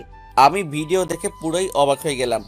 আমি জীবনে সিগারেটও খাইনি, অথচ এখানে দেখাচ্ছে আমি নেশা করছি, তাও আবার আমার সাথে 2টা মেয়েও আছে। আমি কয়েক মিনিটের জন্য নিজেই নিজের চোখে বিশ্বাস করাতে পারছি না। তারপরে বুঝতে পারলাম এটা তো ডিজিটাল যুগ, সব কিছুই তৈরি করা যায়। তারপরে আমি নীলার দিকে তাকালাম। নীলা আমার দিকে তাকিয়ে মিটি মিটি হাসছে। বুঝতে আর বাকি রইল না আঙ্কেলের কাছে আমাকে ছোট করার জন্য এসব বানাইছে নীলা। আমি কোনো প্রতিবাদ না করে মাথা নিচু করে আমার রুমে গিয়ে আমার জিনিসপত্র গুছিয়ে রকিকে ফোন দিয়ে আসতে বললাম। আমি এক্ষুনি চলে যাব এই বাসা থেকে। আমি আমার ব্যাগ নিয়ে নিচে নেমে আসলাম। আমার হাতে ব্যাগ দেখে নীলা এবং নীলার বাবা দুজনেই অবাক হয়ে গেল। দেখেছো বাবা, সামান্য একটু বকছো তাই মেঘ চলে যাচ্ছে আমাদের বাসা থেকে। কই যাবে? আঙ্কেল, আমার বন্ধু আমার জন্য বাসা ঠিক করছে, আমি আজ থেকে সেখানেই থাকবো। না, তুমি কোথাও যাবে না। তাছাড়া তোমার আব্বু আমার কাছে পাঠিয়েছে, আমি তোমাকে এভাবে ছাড়তে পারবো না। আচ্ছা, আমি আব্বুর সাথে কথা বলছি। বলছি না কোথাও যেতে পারবে না তুমি। আঙ্কেল, আমি আপনার সব কথাই রাখছি, কিন্তু এটা রাখতে পারবো না, সরি। দেখছো আব্বু মুখে মুখে তর্ক করছে কিভাবে। আমি ব্যাগ নিয়ে বের হলাম বাসা থেকে। অনেকবার বারণ করলো আঙ্কেল। এখানে আঙ্কেলের কোনো দোষ নাই, সব দোষ নীলার। সবকিছু নীলাই সাজিয়ে বলছে আঙ্কেলকে। যাই হোক, আঙ্কেলের আর কোনো কথা না শুনে বের হয়ে আসলাম। রাস্তায় এসে দেখি রকি বাইক নিয়ে দাঁড়িয়ে আছে। আমি রকির বাইকে উঠে বসলাম। 3 তলা একটা বাড়ির সামনে বাইক দাঁড় করালো। এত বড় বাড়ি, রুম ভাড়া তো অনেক নিবে। আরে না, এটা আমাদেরই বাসা, এটা পুরোটাই ভাড়া দেওয়া হয়। আর ওই পাশের বাসাটা দেখতেছিস না, ওইটা আমাদেরই বাসা। আমি আব্বু আম্মুর সাথে ওই বাসায় থাকি। ও, ভাড়া কত দিতে হবে আঙ্কেলকে? কিসের ভাড়া? রুম ভাড়া। পাগলের মতো কথা বলছিস কেন? তোর থেকে ভাড়া নিব আমরা? তুই না আমার বন্ধু। কিন্তু কোনো কিন্তু না। তুই যদি আমাকে তোর সত্যি বন্ধু ভাবিস তাহলে আর কোনো কথা না, চুপচাপ আমার সাথে আয়। তাছাড়া আজ থেকে আমিও এই বাসায় থাকবো তোর সাথে। রকির কথাগুলো শুনে চোখে পানি আটকে রাখতে পারলাম না, কেঁদেই দিলাম। রকি আমাকে জড়িয়ে ধরলো। এই মিয়া, কাঁদিস কেন? তোর মতো বন্ধু সবার কপালে জোটে না, আমি অনেক ভাগ্যবান রে। কেন? এই যে তুই আছিস। হয়েছে হয়েছে, চল, উপরের রুমটা গোছানোর কাজ চলছিল, হলো নাকি? চল। আমি রকির সাথে উপরতলায় উঠলাম। আজ থেকে আমরা এই ফ্ল্যাটেই থাকবো। আমি রকির কথা শুনে চারদিকে তাকালাম। বাহ, অনেক বড় এবং অনেক সুন্দরভাবে গোছানো ছিল রুমটা। এক রুমেই 2টা বেড ছিল আমাদের জন্য। আমি আমার ব্যাগ থেকে বই কাপড়গুলো সব বের করে গুছিয়ে নিলাম। তারপরে ফ্রেশ হয়ে রুমে এসে দেখলাম রকি 2 প্লেট খাবার নিয়ে বসে আছে। খাবার কই পেলি? আম্মু পাঠিয়ে দিল তোর আর আমার জন্য। ও, আঙ্কেল আন্টির সাথে তো দেখাই করলাম না। আব্বু তো দেশের বাইরে আছে, আম্মু কাল চলে যাবে, সন্ধ্যায় দেখা করিস। না না, চল না দোস্ত, এখনই দেখা করে আসি। আমার অনেক খিদে পাইছে, আই তো আগে দুজনে একসাথে খাই, খাওয়া শেষ করে আম্মুর কাছে নিয়ে যাব। আচ্ছা। খাওয়া দাওয়া শেষ করে রকির সাথে আন্টির সাথে দেখা করার জন্য ওই বাসায় গেলাম। আমি আন্টির কাছে গিয়ে সালাম করলাম। কে বাবা তুমি? তোমাকে তো ঠিক চিনলাম না। আম্মু, ও মেঘ, তোমাকে তো বলছিলাম ওর কথা। ও, তুমি মেঘ? জি আন্টি। কেমন আছেন আন্টি? আচ্ছা বাবা, তুমি কেমন আছো? জি আন্টি, ভালো আছি। ও বাসায় থাকতে তোমার কোনো সমস্যা হবে না তো? কি যে বলেন না আন্টি। আচ্ছা বাবা, আমি তো কাল চলে যাব আমেরিকায়, তুমি আমার ছেলেটাকে একটু দেখে রেখো। এটা আবার বলতে হয় নাকি? আপনি রকির জন্য কোনো চিন্তা করবেন না, আমি আছি তো। আম্মু, কাল পরীক্ষা আছে, আমরা যাই। আচ্ছা, রাতের খাবার পাঠিয়ে দিব। আচ্ছা আম্মু। আন্টিকে সালাম দিয়ে বাসায় এসে আমি পড়তে বসলাম, আর রকি রুবির সাথে কথা বলা শুরু করে দিল। রাত 9টা পর্যন্ত পড়লাম, আর অন্যদিকে রকি কথা বলাই শেষ করতে পারছে না বউয়ের সাথে। বন্ধু আর কত? আর একটু দোষ। ওকে। রকির কথা বলা শেষ হলে আমরা ডিনার করতে গেলাম। ডিনার শেষ করে আবার রুমে এসে আমি পড়তে বসলাম। অন্যদিকে রকি বউকে নিয়ে ব্যস্ত হয়ে পড়ল। পরের দিন সকালে নাস্তা করে আন্টিকে নিয়ে এয়ারপোর্টে রেখে আসলাম। তারপর কলেজে গেলাম। রকি, তুই কি পরীক্ষা দিবি রে? সারা রাত তো কথাই বলে গেলি, একটু পড়লি না? তুই তো পড়ছিস নাকি? পড়ছি। তাহলেই হবে। কিভাবে হবে? কিছুই তো বুঝতেছি না। এখন আর বোঝার সময় নাই, চল হলরুমে যাই, পরীক্ষা শুরু হবে। আচ্ছা। আমি আর রকি হলরুমে আসলাম। সবাই চলে আসছে। আজকে আবার সিট চেঞ্জ করছে। আমার পাশে রিয়া, পিছনে রকি আর সামনে নীলা। আমি সিটে বসতেই, এত দেরি করলে কেন মেঘ? রকির আম্মুকে এয়ারপোর্টে রাখতে গিয়েছিলাম, তাই একটু লেট হলো। নীলা পেছন থেকে আমাকে একবার আরও চোখে দেখলো। একটু পরে হলরুমে স্যার চলে আসলো, প্রশ্নপত্র দিয়ে দিল। সবাই মাথায় হাত দিয়ে প্রশ্নপত্র দেখছে। পেছন থেকে রকি গুতাগুতি করা শুরু করে দিছে। কিরে, কমন আসছে তোর? একটু চুপ কর, দেখতে দে আগে। তোমার কমন আসছে? কমন আসছে। আমাকে একটু হেল্প করবে? আমি কিছুই পারছি না। এটা আবার বলতে হবে নাকি? দোষ শুধু রিয়াকে না, আমাকেও একটু করিস। এখন চুপ থাকবি তুই? সবাই প্রশ্ন দেখে মাথায় হাত দিয়ে কলম চিবাচ্ছে, কেউ কেউ যা পারছে তাই লিখছে। আমিও লেখা শুরু করে দিলাম। কয়েকটা প্রশ্নের উত্তর করার পরে রিয়া আর রকিকে দেখাতে শুরু করলাম। পুরো হলের মাঝে শুধু আমরা তিনজনই মাথা হেলে লিখতেছিলাম, তাই সবাই আমাদের দিকে অবাক দৃষ্টিতে তাকিয়েছিল। স্যাররাও অবাক। সব প্রশ্নের উত্তর লেখা শেষ করে আমরা তিনজন খাতা জমা দিয়ে বের হলাম। ও বলতে ভুলেই গেছি তো, নীলাও সেই রকম লিখছে আজ। ক্যাম্পাসে বসে তিনজন আড্ডা দিচ্ছিলাম। কয়েক মিনিট আড্ডা দেওয়ার পর নীলাও আসলো আমাদের কাছে। কিরে নীলা, কি মনে করে আসলি আজ? কোনো কিছু না মনে করে বুঝি আসা যাবে না তোদের কাছে? আরে আমি তো তা বলি নাই, আসলে তুই তো আমাদের সাথে তেমন বসিস না, তাই বললাম। বসি না, এখন থেকে বসবো কেন? তোদের সমস্যা হবে নাকি? সমস্যা হবে কেন, বসতে পারো। তো তোদের সবার পরীক্ষা কেমন হলো আজ? মেঘ থাকতে আমাদের পরীক্ষা খারাপ হতে পারে নাকি? রকি ঠিক বলছিস, মেঘ থাকলে আমাদের কোনো পরীক্ষাই খারাপ হবে না। তোমার পরীক্ষা কেমন হয়েছে? মোটামুটি ভালো। কিরে মেঘ, কথা বলছিস না কেন তুই? এমনি দোস্ত, মাথা ধরছে একটু।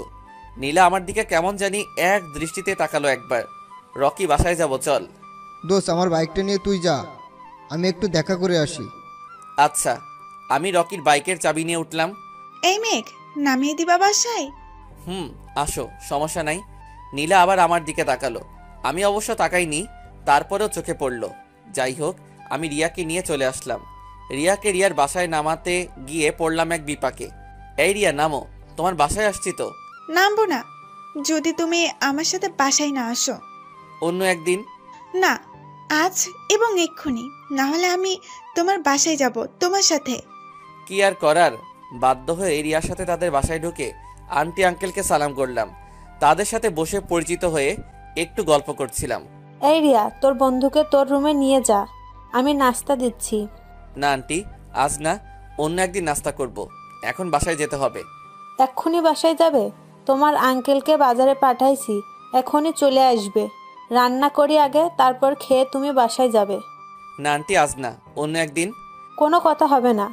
আর এই রিয়া, তোর রুমে নিয়ে গল্প কর, আমি তোর বাবাকে বাজারে পাঠাই। আচ্ছা আম্মু। আমি রিয়ার সাথে উপরে গেলাম রিয়ার রুমে। বাহ, রুমটা তো অনেক সুন্দরভাবে গোছানো।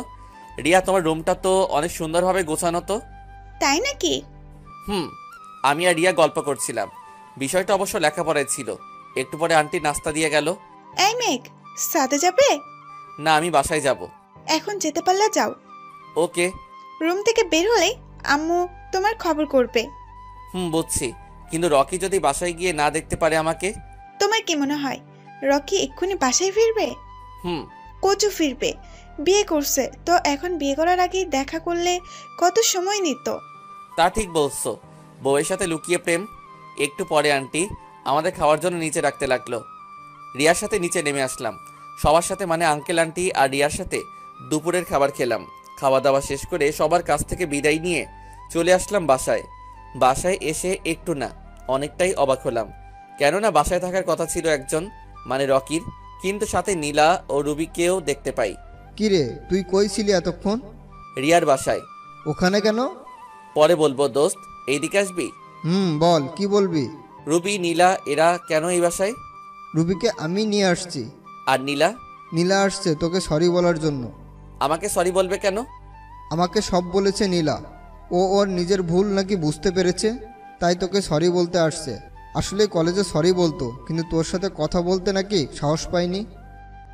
হাসতেছিস কেন? আচ্ছা, তুই এত কিছু জানলি কি করে? আসলে তুই আর রিয়া চলে আসার পরে নীলা আমাকে বলেছে। বুঝলাম না দোস্ত, যে মেয়ে আমাকে অপমান না করে দিন কাটায়নি, সে কিনা সরি বলবে আমাকে? ও সরি বলতে আসছে, বলুক, সমস্যা নাই। তবে তোকে কিন্তু আমি আর কোথাও যেতে দিব না এই বাসা থেকে। আমিও আর ওই বাসায় যাব না দোস্ত। চল ভিতরে যাই। চল। আমি আর রকি ভিতরে আসলাম। ভিতরে আসতেই রকি রুবিকে নিয়ে রুমে চলে গেল। আমি নীলার সামনে দাঁড়িয়ে আছি। কিছু বলবেন? আমি আমার ভুল বুঝতে পারছি, যার জন্য সরি বলতে আসলাম। আমাকে ক্ষমা করে দাও প্লিজ। আরে কি বলেন এসব? আমি কই আর আপনি কই, আকাশ পাতাল পার্থক্য। সরি। আমার মাথায় আসলেই ঢুকছে না একদিনে কি এমন ঘটলো যে যার জন্য আপনি আমার কাছে ক্ষমা চাচ্ছেন। আমি অবশ্য এটা আগে থেকে জানতাম, বড় লোকেরা যখন যা ইচ্ছে তাই করে, কিন্তু এটা তো জানতাম না। আমি এত কিছু জানি না। আমি ক্ষমা চাইতে আসছি, তুমি ক্ষমা করে দাও আমাকে। চলো আমাদের বাসায়। আপনাদের বাসায় আর আমি যাব না, আপনি ফিরে যান। না, আমি তোমাকে নিয়েই ফিরবো। না, আমার পক্ষে ওই বাসায় যাওয়া আমার পক্ষে আর সম্ভব না। কেন সম্ভব না? সমস্যা আছে। না, কোনো সমস্যা নেই, তোমাকে যেতেই হবে আমার সাথে। না, আমি যাব না। প্লিজ। আচ্ছা, আমাকে সত্যি একটা কথা বলবেন? বলো, কি জানতে চাও? কি জন্য আমাকে আবার আপনি নিতে আসছেন? আব্বুর জন্য। মানে আঙ্কেলের জন্য সরি বলতে আসলেন? হুম। কিন্তু কেন? এত কিছু বলতে পারবো না। ওকে, আমি যাব না, আপনি চলে যান।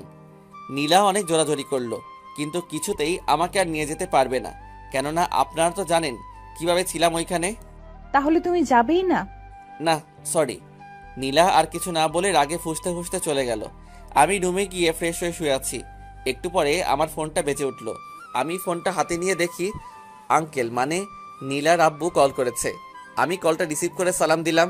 বাবা, আমাকে ক্ষমা করে দিও। সব কিছু না যাচাই করে তোমাকে ভুল বুঝেছিলাম। বাবা, আমাকে ক্ষমা করে দিও।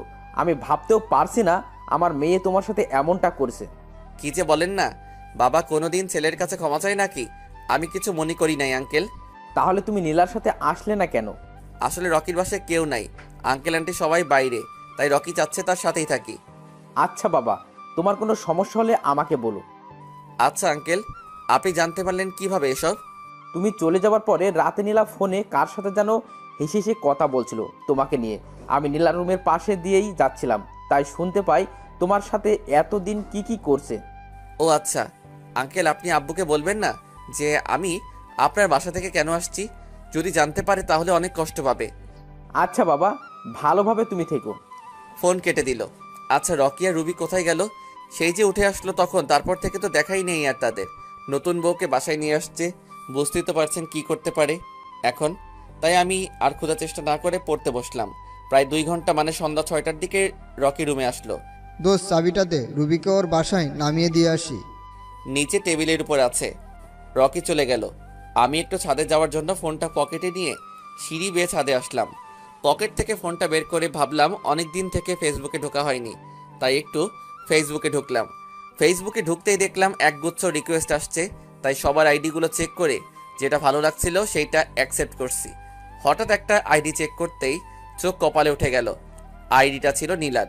নীলা আমাকে রিকোয়েস্ট দিছে, ভাবতেও অবাক লাগছে। যাই হোক, কি যেন মনে করে রিকোয়েস্টটা অ্যাকসেপ্ট করলাম। তারপরে ইনবক্সে অনেক মেসেজ ছিল, তাই একটা একটা করে রিপ্লাই দিচ্ছিলাম। তখনই নীলার আইডি থেকে মেসেজ আসলো। কি করছিস রে? ভাবতেছি কি করব, রিপ্লাই দিব নাকি দিব না। আবার একটা মেসেজ আসলো। কি রে, কথা বলছিস না কেন? আমি সত্যিই সরি রে, আমি তোর সাথে অনেক খারাপ ব্যবহার করছি, আমাকে ক্ষমা করে দে প্লিজ। অনেক ভেবে আমি রিপ্লাই দিলাম, কি যে বলেন না আপনি, আমি কিছু মনে করি নাই। তাহলে আজ থেকে আমরা বন্ধু, ঠিক আছে? কি হলো মেঘ, কথা বলছো না কেন তুমি? তুমি কি খুব ব্যস্ত? না, আচ্ছা বাদ দেন এসব, বাই, আমি পড়তে বসবো। আমি ডাটা বন্ধ করে ছাদ থেকে নিচে রুমে চলে আসলাম। এসে পড়তে বসলাম। একটু পরে রকি আসলো। দোস্ত, এখন বলতো নীলা তোকে কি কি বললো? আমি রকিকে সব বলে দিলাম। দোস্ত, এখন একটু নীলাকে শায়েস্তা করতে হবে। কিভাবে? সব বলবো সময় মতো। ঠিক আছে, যা ফ্রেশ হয়ে এসে পড়তে বস। তুই পড়তো, আমি একটু তোর ভাবের সাথে কথা বলি। একটু আগেই না নামাই দিয়ে আসলি বাসায়। তো কি হয়েছে? কিছু না, যা কথা বল। রকি ফোন টিপতে টিপতে রুম থেকে ছাদের দিকে চলে গেল। এইভাবে কিছুদিন পার হলো। এক এক করে সবগুলো পরীক্ষা শেষ হলো। আমাদের সাথে নীলাও অবশ্য ক্যাম্পাসে আড্ডা দিত, কিন্তু আমি তেমন মিশতাম না তার সাথে। আর সবচাইতে বড় কথা হলো, আমি যখন রিয়ার সাথে ঘোরাঘুরি করি তখন নীলা কেমন জানি একটা লুক নিয়ে তাকাতো আমার দিকে। পরীক্ষা শেষ হওয়ার জন্য কলেজে কয়েকদিন নাকি বন্ধ থাকবে, তাই ভাবছি গ্রামের বাড়িতে যাব রকিকে নিয়ে। যেই বাবা সেই কাজ। রকিকে বললাম, দোস্ত, কাল আমি দেশের বাড়ি যাব, আর তুইও আমার সাথে যাচ্ছিস, ওকে? না রে দোস্ত, আমি যেতে পারবো না। তাহলে আমিও কিন্তু তোর বাসায় থাকবো না বলে দিলাম। না দোস্ত, এই কথা বলিস না। তোর সাথে এক ছাদের নিচে থাকা সত্যি অনেক ভাগ্যের ব্যাপার। তাহলে যাবি তো আমার সাথে? তবে কাল না, পরশুদিন যাব। কালকে কি হবে? কালকে রিয়া আর নীলাকেও তোর বাড়ি যাওয়ার দাওয়াত দিবি, ওকে? দূর, ওরা বড় লোকের মেয়ে, যাবে না আমার ছোট বাড়িতে, আর থাকতেও পারবে না। দোস্ত, বলেই দেখ না কি হয় দেখি। আচ্ছা, যেই বাবা সেই কাজ। সকালে উঠে ফ্রেশ হয়ে খেয়ে আমি আর রকি ক্যাম্পাসে চলে আসলাম। রিয়া আর নীলা আগে থেকেই বসেছিল ক্যাম্পাসে। আমরাও গিয়ে তাদের সাথে বসলাম। আড্ডা শেষ পর্যায়ে এই রিয়া আর নীলা, তোদের একটা কথা বলার ছিল। কি বলবি? আমি কাল মেঘের বাড়িতে বেড়াতে যাব 2 দিনের জন্য। তোরা দুজন যাবি আমাদের সাথে? যার বাড়ি সে যদি বলে তাহলে আমি যেতে পারি। আমিও যেতে পারি। তোমাদের সবারই দাওয়াত রইল কালকে আমাদের বাসায় যাবার। ওকে, আমি যাব। কখন যাবে মেঘ? নীলার মুখটা শুকিয়ে গেল। কিরে নীলা, চুপ করে আসিস কেন? তুই যাবি না? যাবো তো। আচ্ছা, তোরা তাহলে কাল সকাল 9টায় স্টেশনে চলে আসবি। 9:30 ট্রেনে যাব আমরা। আচ্ছা। আচ্ছা, তোমরা বসবে না বাসায় যাবে? বাসায় যাবো রে, রেডি হতে হবে না? যা, এখন থেকে সাজাসাজি শুরু করে দে। আচ্ছা মেঘ, তুমি কাল সকালে আমাকে একটু বাসা থেকে নিয়ে যেও প্লিজ। আচ্ছা। আমি আর রকি বাইক নিয়ে চলে আসলাম বাসায়। পরের দিন সকালে খুব তাড়াতাড়ি ঘুম থেকে উঠে রকিকে ঘুম থেকে উঠালাম আর রিয়াকে ফোন দিয়ে ঘুম থেকে উঠিয়ে রেডি হতে বলি। রকির থেকে বাইকের চাবিটা নিয়ে বের হয়ে পড়লাম নীলার বাসার উদ্দেশ্যে। 10 মিনিট পরে নীলার বাসার সামনে আসলাম।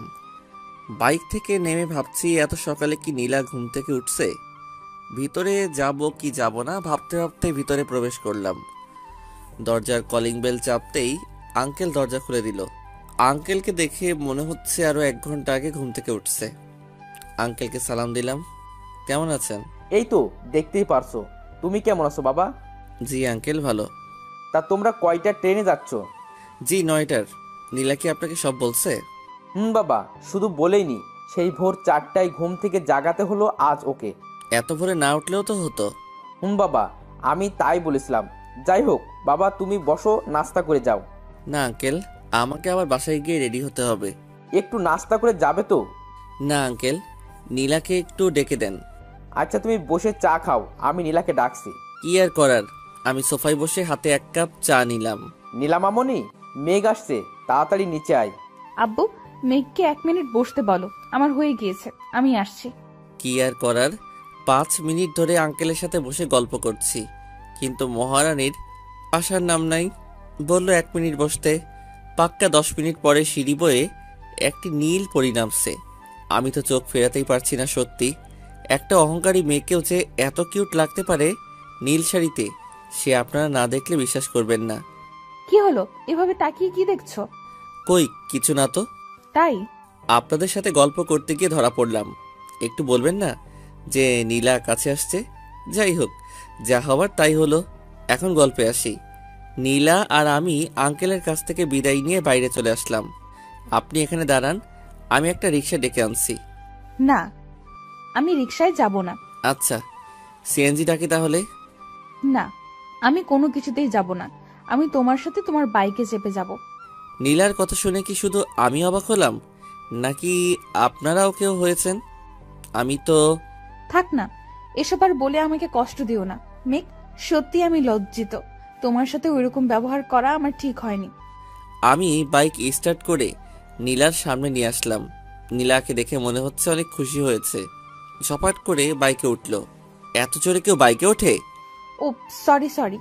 বাহ, নীলা সরিও বলা শিখে গিয়েছে। বাহ, অনেক পরিবর্তন। তবে আমি তো জানি সবকিছু করার পিছে বড় লোকদের একটা উদ্দেশ্য থাকে। হয়তো নীলা আমার কোনো ভুল খুঁজছে, যে পেলেই আবার অপমান। কিন্তু আমি তো আর বোকা নেই, আমি জেনে শুনে কোনো ভুল করব না। তাই বাইক খুব ধীর গতিতে চালাতে লাগলাম। একটু পর নীলা বিরক্ত হয়ে বলল, সমস্যা কি তোমার? কই, কোনো সমস্যা নেই তো। তাহলে এত আস্তে চালাও কেন? জোরে চালালে আমার বডির সাথে আপনার বডি ঠেকতে পারে, তাই। ও, এই ব্যাপার। নীলা একটা হাত আমার কাঁধে দিয়ে বলল, এই যে চলেন, এখন তো আর সমস্যা হবে না। একটু ভাবলাম, কেউ যদি নিচ থেকে জড়িয়ে ধরে তাহলে আমার তো করার কিচ্ছু নাই। তাই স্পিড বাড়িয়ে দিলাম বাইকের। 15 মিনিট লাগলো আসতে। বাইক বাসার ভিতরে এক সাইডে রেখে নীলাকে নিয়ে ভিতরে আসলাম। এসে দেখি রকি আর রিয়া রেডি হয়ে বসে আছে। বাহ, রিয়াকেও তো অনেক সুন্দর লাগছে, 2টা নীল পরি। এই নীলা, তোরা কি দুজনে যুক্তি করে নীল শাড়ি পরেছিস আজ? না, আমি তো জানতাম না যে নীলা নীল শাড়ি পরবে। আমিও জানতাম না। আচ্ছা মেঘ, যা তাড়াতাড়ি রেডি হয়ে নে। 9টার ট্রেন নাকি 8:30 আসবে, বেশি সময় নেই আর। আচ্ছা, 5 মিনিট বস তোরা, আমি রেডি হয়ে আসছি। আমি যাবো মেঘ তোমার সাথে। তুই মেঘের সাথে যেয়ে কি করবি? মেঘের কাপড় গুছিয়ে দেব।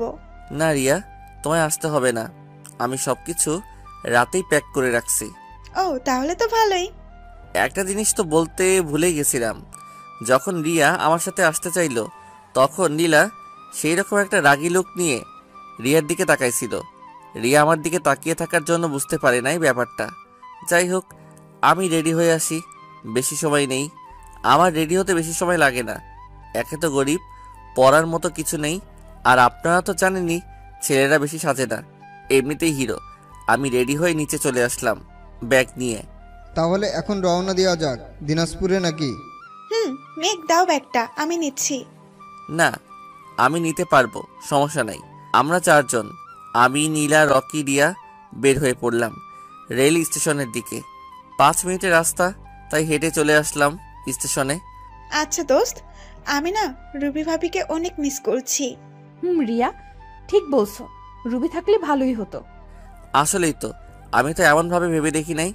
সরি দোস্ত, রুবি ভাবিকে বলতে ভুলেই গেছি। প্লিজ দোস্ত, কিছু মনে করিস না। আরে দোস্ত, তুই বলতে ভুলে গেছিস তো কি হয়েছে? আমি তো ঠিকই নিয়ে আসছি। মানে? ওই যে সামনে তাকা। রকির কথা অনুযায়ী আমরা তিনজনই সামনে তাকাই আর পুরাই অবাক হয়ে যাই। দোস্ত, রুবি কোথায় যাচ্ছে? আমার বউ আমার সাথেই যাবে। সত্যি? সত্যি রে। তুই পারিসও বটে। অনেক ভালো হয়েছে, রুবিও চলে আসছে। সবাই স্টেশনে বসে একটু 10 মিনিট আড্ডা দেওয়ার পরে ট্রেন আসলো। সবাই ট্রেনে উঠে পড়লাম, যে যার সিটে বসে পড়ল। রুবি, রকির সাথে রিয়া, নীলা আর আমি এক সিটে বসে পড়লাম। যে যার মতো করে গল্প করছে, আর আমি ভাবতেছি আমার বাসায় এদের থাকতে তো অনেক সমস্যা হবে, কারণ এরা সবাই হাই লেভেলের আর আমরা তো লো লেভেলের। কি করব এখন, বাবাকেও তো বলা হয়নি, এদেরকে নিয়ে যাচ্ছি। কি ভাবছো মেঘ? কই কিছু না তো। না, সত্যি করে বলো, তুমি কি ভাবছিলে? দোস্ত, খেয়াল করছি অনেকক্ষণ থেকে তুই কিছু একটা নিয়ে চিন্তায় পড়ে আছিস। আরে না, কই চিন্তা করছি। মিথ্যে বলবে না ওকে। সেই ট্রেনে ওঠার পর থেকে তুমি চুপ করে আছো। আমরা কোথায় আড্ডা দিব ভাবলাম, তা না করে তুমি চুপ করে বসে আছো। আচ্ছা, আড্ডা দিব কি নিয়ে? তুমি তো অনেক ভালো গান গাইতে পারো, শোনাও আমাদের। কি যে বলেন না আপনি, কই আবার গান পারি। আচ্ছা মেঘ, একটা কথা জানতে খুব ইচ্ছে করছে, বলবে প্লিজ? বলেন। তুমি কি আমাকে তোমার বন্ধু হিসেবে মেনে নিতে পারোনি? হঠাৎ এমন কথা বলছেন কেন? তুমি আমাকে আপনি আপনি করে বলছো কেন? কি হলো মেঘ, কিছু বলছো না যে? আচ্ছা, এ বিষয়ে পরে কথা বলবো না হয়। না, আজকেই মেঘকে বলতে হবে। আচ্ছা, আর আপনি করে বলবো না। মনে থাকবে তো? মনে থাকবে। ওকে। অনেক গল্প আড্ডা দিতে দিতেই চলে আসলাম দিনাজপুর। ট্রেন থেকে নেমে একটা অটো ভ্যান গাড়ি নিলাম। স্টেশন থেকে 5 কিলোমিটার ভ্যানে যেতে হবে, তাই আমরা 5 জন মিলে একটা ভ্যানে চড়ে বাসায় চলে আসলাম। বাসায় আসা মাত্র আব্বু আম্মুকে সালাম করলাম। রিয়া, নীলা, রুবি, রকি সবাই সালাম করলো আমার আব্বু আম্মুকে। বাসার ভিতরে ঢুকে তো পুরাই অবাক হয়ে পড়লাম। হবই না কেন বলেন, খাবার টেবিলে 5 জনের জন্য নাস্তা রেডি করা। চিন্তার বিষয়, আব্বু আম্মু কি করে জানলো আমরা 5 জন আসবো, আর টাকা কই পেলো এত ফলমূল? কিরে বাবা, দাঁড়িয়ে কি ভাবছিস? কই কিছু না তো। যা তাড়াতাড়ি ফ্রেশ হয়ে নাস্তা করে নাও। তোর চেহারা এমন করছিস কেন? পরে গল্প করব আম্মু, এখন এদের রুমে দিয়ে আসি। আমি সবাইকে নিয়ে আমার রুমে ঢুকলাম। দোস্ত, আমি আর রুবি কিন্তু এক রুমেই থাকবো। না ভাইয়া, আমি আপুদের সঙ্গে থাকবো। আচ্ছা রুবি, তুমি নীলা আর রিয়ার সাথে থাকো, আমি আর রকি এক রুমে থাকবো। আমি নীলা ওদেরকে তাদের থাকার জন্য রুম দেখিয়ে দিয়ে আসলাম। সবাই নাস্তা করতে বসলাম। আব্বু আম্মুকে সবার সাথে পরিচয় করিয়ে দিলাম। আব্বু নীলাকে একটু বেশি আদর করছে, কেনই করবে না, বন্ধুর মেয়ে বলে কথা। নাস্তা করে সবাই সবার রুমে চলে গেল।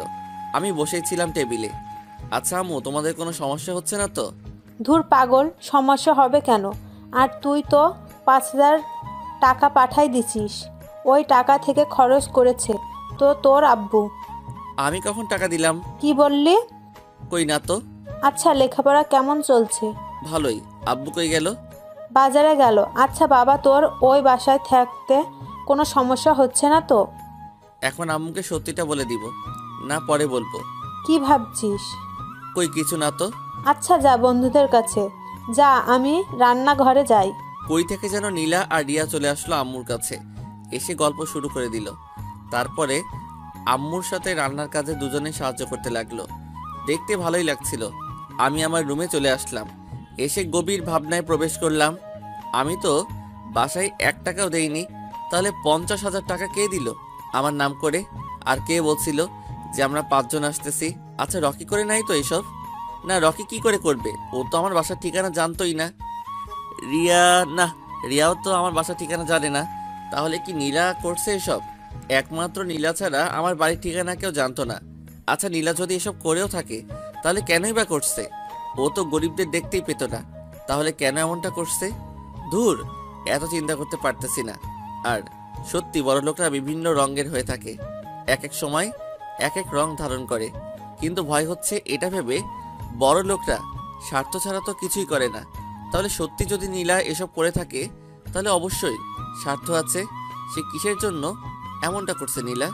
রাতে সবাই একসঙ্গে ডিনার করার পরে নীলা আব্বু আম্মুর সাথে গল্প করায় ব্যস্ত হয়ে পড়ল। আব্বু নীলাকে পেয়ে আমাকেও সময় দিচ্ছে না, তাই আমি, রকি, রিয়া আর রুবি রুমে চলে আসলাম। রকি বন্ধু আমার রুবিকে নিয়ে ব্যস্ত, তাই বাকি রইলাম আমি আর রিয়া। কালকে ঘুরতে নিয়ে যাবে না? আমাদের এলাকা পুরোটাই ঘুরিয়ে দেখাবো কাল। আঙ্কেল আন্টি তোমাকে তো অনেক ভালোবাসে। তোমাদের আমাদের বাসায় থাকতে কোনো অসুবিধা হবে না তো? কি বলো এইসব? হ্যাঁ, অসুবিধা হবে কেন? তোমরা তো এইরকম পরিবারের সাথে কখনো হয়তো মেশোনি, তাই বললাম আর কি। আচ্ছা, বাদ দাও। আচ্ছা মেঘ, একটা কথা জানতে চাইবো, বলবে? কি কথা? আগে বলো, বলবে? বলবো। তোমার কিরকম মেয়ে পছন্দ, মানে বউ হিসাবে কিরকম মেয়েকে পছন্দ করবে তুমি? অবশ্যই ভালো, দেখতে খারাপ হলেও চলবে, কিন্তু ব্যবহার ভালো, ভদ্র, শান্ত, সৃষ্ট, আর বড় কথা হলো গ্রামের সহজ সরল মেয়ে। কি শহরের মেয়েরা কি দোষ করলো? হ্যাঁ, শহরের মেয়েরা অহংকারী হয়, আর তারা শান্তশিষ্ট তেমন হয় না, কাটা কাটা কাপড় পরে, তাই শহরের মেয়েদের ভালো লাগে না। তাছাড়া আমার পছন্দের বাইরে। কোথা থেকে যেন নীলাও চলে আসলো। কি নিয়ে কথা হচ্ছে? তেমন কিছু না। ও আচ্ছা, তোমরা তাহলে ওই রুমে গিয়ে ঘুমাও, আর রকিকে এই রুমে পাঠিয়ে দাও। না থাক, একটু প্রেম করুক নতুন বউয়ের সাথে। মেঘ, বলো। লুডো খেলবা? আমিও খেলবো। নীলা, আমি আর রিয়া লুডো খেলা শুরু করে দিলাম। খেলা ভালোই চলছে। অবাক করার বিষয় হলো নীলা শুধু রিয়ার গুটিকেই কাটছে, আমার গুটি কাটা হলেও কাটছে না। এসব কিন্তু ঠিক হচ্ছে না নীলা। আমি যাকে ইচ্ছে হয় তাকে কাটবো, না হয় কাটবো না। মেঘ, তোমরা দুইজন মিলে খেলছো তাই না? আরে না, আমি সব বুঝতে পারছি। তোমরা দুজন মিলে খেলছো আমাকে ঠকাতে। আমি আর খেলবো না। খেলা শেষ। আসলে খেলা শেষ না, রিয়া আর খেলবে না, তাই খেলা বাদ দিলাম। রিয়া উঠে বাইরে ওয়াশরুমে গেল ফ্রেশ হতে। মেঘ, বলো। তুমি রিয়ার সাথে বেশি আর মিশবে না। এটা কেমন কথা? তুমিও আমার বন্ধু, রিয়াও আমার বন্ধু। আমি কি বলছি রিয়া তোমার বন্ধু না? মিশতে বারণ করছো কেন? আরে আমি তো বললাম এইভাবে বেশি মিশো না। তোমার সমস্যাটা কি বলো তো? সমস্যা তো আছে, কিন্তু এখন বলতে পারবো না। রিয়াও চলে আসলো। আয় নীলা, ঘুমাবো আয়। নীলা চলে গেল রিয়ার সাথে অন্য রুমে। বুঝলাম না আমি রিয়ার সাথে কিভাবে মিশবো না মিশবো সেটা নীলা বলার কে? আর হঠাৎ এভাবেই বা কেন বললো নীলা? দূর, যতই ভাবি ততই ডুবে যাই। জানি না কপালে কি রাখছে আল্লাহ। কিরে শালা, কি ভাবছিস? তুই কখন আসলি এই রুমে? 5 মিনিট তো হবেই। ও, তা বউকে নিয়ে পড়ে থাকবি না একটু আমাদেরকে সময় দিবি? তোদের আবার কি সময় দিব? দুজনে তো তোকে পেয়ে সেই লেভেলের হ্যাপি। কি বলিস উল্টাপাল্টা? সত্যি কথা বললেই পাগল। আচ্ছা বাদ দে তো। আচ্ছা বাদ দিলাম, এখন বল তো কি ভাবছিলি এতক্ষণ? কবে চাচ্চু ডাক শুনবো? ধুর শালা হারামি। হারামিটা না হয় ঠিক আছে, কিন্তু কোন অ্যাঙ্গেল থেকে শালা বললি? আমার জানা মতে আমার তো কোনো বোন নাই। আসলে তুই একটা শয়তান। শয়তান। এখন কথা বলা বন্ধ করে ঘুমিয়ে পড়েন বস, রাত 10টা বাজে। মাত্র 10টা বাজে আর তুই এখনই ঘুমাতে বলছিস? এটা শহর না, এটা গ্রাম। এখানে সবাই 8টাতেই ঘুমিয়ে পড়ে, তাই বলছি তুইও ঘুমা, সকালে ঘুরতে যাব। ওকে দোস্ত, good night. Good night. Rocky ঘুমায় পড়ল, আমিও চোখ দুটো বন্ধ করে ঘুমিয়ে পড়লাম। পরের দিন সকালে ঘুম থেকে উঠলাম, সবাই নাস্তা করার পরে সবাইকে গ্রাম ঘুরতে নিয়ে গেলাম। মাটির রাস্তা দিয়ে হেঁটে যাচ্ছি আর চারদিকে সবুজ প্রকৃতির সৌন্দর্য উপভোগ করছি। একটু শীতও পড়ছে, হালকা ঠান্ডা বাতাসও বয়ে যাচ্ছে কানের পাশ দিয়ে। মেঘ, বলো। কাল আঙ্কেল বলল এখানে নাকি একটা নদী আছে, অনেক সুন্দর দেখতে। আছে। নিয়ে যাবে না? চলেন। আজ সকাল থেকে রিয়া আমার সাথে কথা বলেনি। ব্যাপার কি? মুখটাও কেমন পেঁচার মতো করে রাখছে। রিয়া, কিছু বলবে? না, তোমার মন খারাপ নাকি? কই না তো। তাহলে মুখটা এমন করে রাখছো কেন? কই কেমন করে রাখছি? আচ্ছা বাদ দাও না মেঘ, ও যখন বলতে যাচ্ছে না তাহলে জোর করার কি আছে? কি হলো রিয়া, তোমার কি এখানে থাকতে সমস্যা হচ্ছে? আরে না, এমনিতেই। এমনিতে কি? কিরে, তোরা কি শুরু করলি? ঘুরতে এসে মন খারাপ করা? কি শুরু করছিস? করবে না, সবার তো আর তোর মতো বউ নেই। দেখছিস মেঘ কিভাবে কথা বলাতে হয়? দেখলাম, আর দেখছি তো কেমন তুই ঘুরতেছিস। দেখ, আমার ব্যাপারে কোনো কথা বলবি না। আচ্ছা, তুই ভাবিকে নিয়ে রোমান্স কর, সমস্যা নাই। কাল তো চলে যাব, আর এমন রোমান্স করতে পারবি না। মেঘ, তোমাকে একটা কথা বলার ছিল।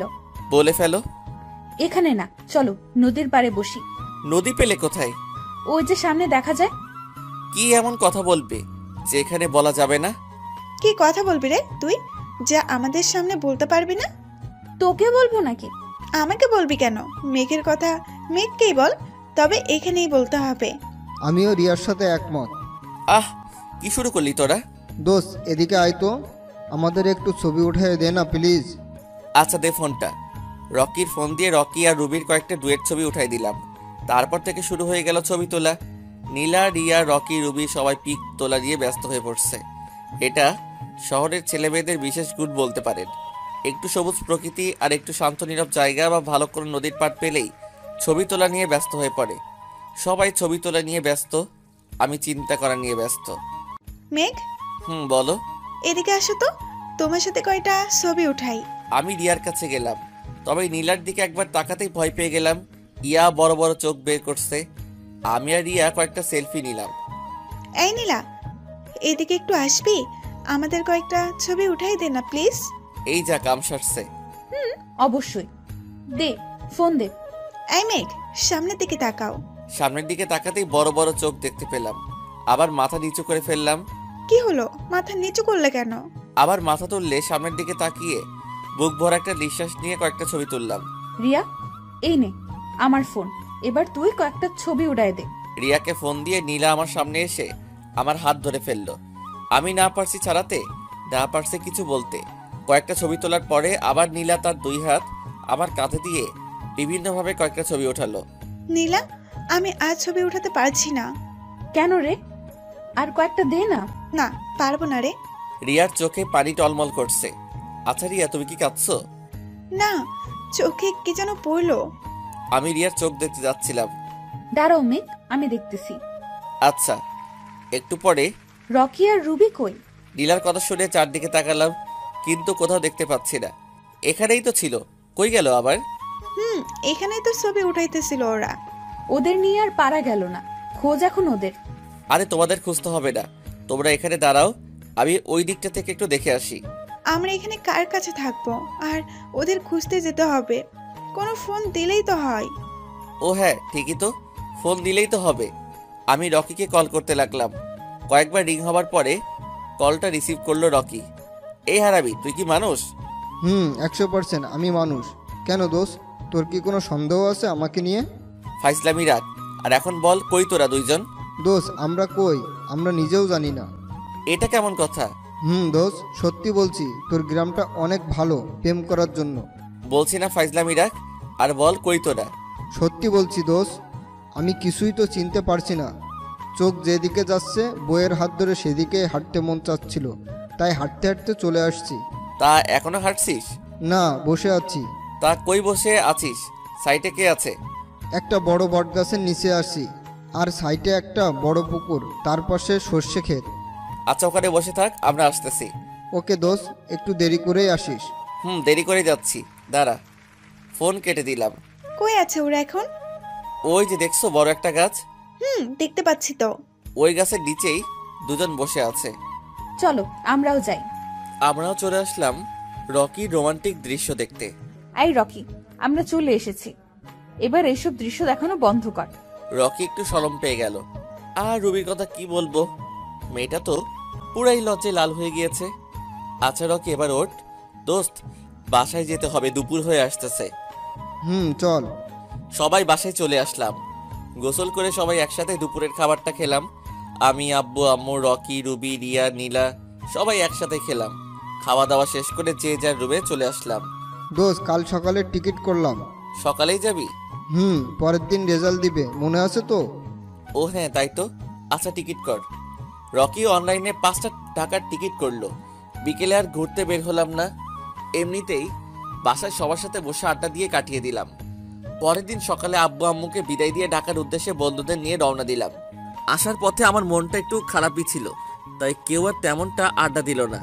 কয়েক ঘন্টা জার্নি করার পর ঢাকায় চলে আসলাম। মেঘ, বলো। আমাকে বাসায় দিয়ে আসবে একটু প্লিজ। একটু দাঁড়াও। এই রকি, তুই রিয়া আর রুবিকে বাসায় নামিয়ে দে। দুজনের বাড়ি তো একই রোডে। আমি নীলাকে দিয়ে আসতেছি। আচ্ছা। রকি রিয়া আর রুবিকে নিয়ে চলে গেল। আমি একটা রিক্সা ধরে নিয়ে আসলাম। ওঠো। নীলা রিক্সায় উঠলো। রিক্সায় ওঠার পরে পড়লাম একটু বিপদে। আমি যত সাইডে সরে বসতেছি, নীলাও ততই চেপে বসতেছিল আমার সাথে। মেঘ, পড়ে যাবে তো, এইদিকে তো অনেক জায়গা আছে। না ঠিক আছে, পড়বো না। এইদিকে সরে বসো, আমার সাইডে। না, এখানেই ঠিক আছে। বলতেছি না এইদিকে আসতে। কি আর করার, নীলার সাথে চেপেই বসলাম। 10 মিনিটের রাস্তা যেন আজ 2 ঘন্টা মনে হচ্ছে আমার কাছে। মামা, রিক্সা দাঁড় করান। কেন মামা? চলে আসছি তো। ও। রিক্সা থেকে নামলাম। আচ্ছা তুমি তাহলে বাসায় যাও, আমি বাসায় যাই। কি বলো এসব? রাতের খাবার খেয়ে যাবে, এর আগে কোথাও যেতে পারবে না। না, আমি বাসায় গিয়ে খাবো, আপনি যান। তাছাড়া রকি আবার একলা থাকবে তো। আচ্ছা, আব্বুর সাথে দেখা তো করে যাবে নাকি? দেখা করে আবার কি করব? কোনো কথা না, চুপচাপ আসো তো। নীলা আমার হাত ধরে টানতে লাগলো। এই প্রথম কোনো মেয়ে আমার হাত ধরে টানতেছে। আর কিছু না বলে বাড়ির ভিতরে প্রবেশ করলাম। এত তাড়াতাড়ি তোমাদের গ্রাম ঘোরা হয়ে গেল? আঙ্কেল, কালকে রেজাল্ট দিবে, তাই কেউ আর থাকতে চাইছিল না, তাই চলে আসলাম। আব্বু, তোমার বন্ধু মানে আঙ্কেলটা অনেক ভালো। আমার বন্ধু আগে থেকেই ভালো। আচ্ছা আঙ্কেল, আমি তাহলে আসি। কি বলো এইসব? রাতে ডিনার করে তারপর যাবে? না আঙ্কেল, বাসায় রকি একলা আছে। আমি এত কিছু জানি না। নীলামা, তুই মেঘ বাবাকে নিয়ে ওপরে যা, আমি তোমাদের খাবার রেডি করি। চলো। কোথায়? আমার রুমে। না, আমি এখানেই ঠিক আছি। আসতে বলছি না, আসো, না হলে আব্বুকে বলে দেবো কিন্তু। কি আর করার, নীলার সাথে নীলার রুমে গেলাম। নীলা ফ্রেশ হওয়ার জন্য ওয়াশরুমে ঢুকলো। আর আমি চিন্তা করতে লাগলাম, কত বড় স্বার্থ নিয়ে থাকলে মানুষ এমন কিছু করতে পারে। জানি না সামনে আমার জন্য কি অপেক্ষা করছে। আর কয়েকদিন থেকে রিয়া ব্যবহারটাও কেমন জানি লাগছে। মনে হয় আমাকে রিয়া ভালোবেসে ফেলেছে। না, আমি এসব কি ভাবছি? রিয়া কেন আমাকে ভালোবাসতে যাবে? আই মেঘ, কি ভাবছো? কই কিছু না তো। তাহলে কতক্ষণ থেকে ডাকছি? বুঝতে পারি নাই, সরি। এতে সরি বলার কি আছে? যাও, ফ্রেশ হয়ে আসো। নীলা কথাটা বলতে দেরি করলো, কিন্তু আমি নিচে আসতে দেরি করি নাই। আঙ্কেল, আমি নীলা 3 জন একসাথেই ডিনার করলাম। খাওয়া শেষ করে উঠতে যাব, ঠিক তখনই মেঘ, একটু বসো। আঙ্কেল খাওয়া শেষ করে হাত ধোয়ার জন্য উঠে গেল। তোমার ফোনটা একটু দাও তো। কি করবে? দরকার আছে, দাও। আমার ফোনটা নীলার হাতে দিলাম। একটু পরে আমাকে ফোনটা ব্যাক করলো। কি করলে? তোমার নাম্বারটা আমার কাছে ছিল না, তাই নিলাম। আমি টেবিল থেকে উঠে আঙ্কেলকে বলে রকির বাসায় চলে আসলাম। কিরে, এতক্ষণে তোর আসার সময় হলো? আরে দোস্ত, আর বলিস না, আঙ্কেল তো আসতে দিচ্ছিল না। বুঝছি। যা, এখন ফ্রেশ হয়ে আয় তো, তাড়াতাড়ি খেয়ে ঘুমাতে হবে। দোস্ত, আমি নীলাদের বাসায় খেয়ে আসছি তো। ও আচ্ছা, তুই রুমে যা, আমি খেয়ে আসতেছি। আচ্ছা। আমি রুমে এসে বসতেই পকেটে ফোনটা কাঁপতে শুরু করে দিল। ফোনটা পকেট থেকে বের করে হাতে নিয়ে দেখি একটা অচেনা নাম্বার থেকে কল আসছে। ফোনটা রিসিভ করে সালাম দিলাম। ওই পাশ থেকে সালামটা গ্রহণ করার ভয়েস পেলাম মেয়ের কণ্ঠে। কে আপনি? আপনাকে তো ঠিক চিনলাম না। আমি নীলা। ও, কিছু বলবে? তুমি কি বাসায় ঠিক মতো গিয়েছো? মেঘ, বলো। কাল একটু কলেজে তাড়াতাড়ি আসবে। কেন, কোনো দরকার আছে বুঝি? ঠিক আছে, আসবো। 9টার আগে এসো প্লিজ। আচ্ছা। Good night. Good night call কেটে দিয়ে শুয়ে পড়লাম। একটু পরে রকিও রুমে আসলো। তারপর দুই বন্ধু গল্প করতে করতে ঘুমিয়ে পড়লাম।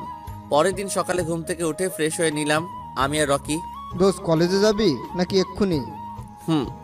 মাত্র তো 8টা বাজে, রেজাল্ট তো 11টার পরে দিবে। দোস্ত আমার একটু কাজ আছে, আমি গেলাম, তুই পরে আসিস। নাস্তা করে যা। আমি নিচে গিয়ে নাস্তা করে যাবনি। আচ্ছা, সাবধানে যাস। ওকে দোস্ত। আমি নিচে এসে নাস্তা করে কলেজের উদ্দেশ্যে বেরিয়ে পড়লাম। রাস্তায় একটা রিক্সাও দেখা যাচ্ছে না। কয়েক মিনিট পরে একটা রিক্সা পেলাম। রিক্সায় উঠে সোজা কলেজ গেটে চলে আসলাম। কলেজের ভিতর প্রবেশ করলাম। ভিতরে তেমন কাউকে দেখা যাচ্ছে না।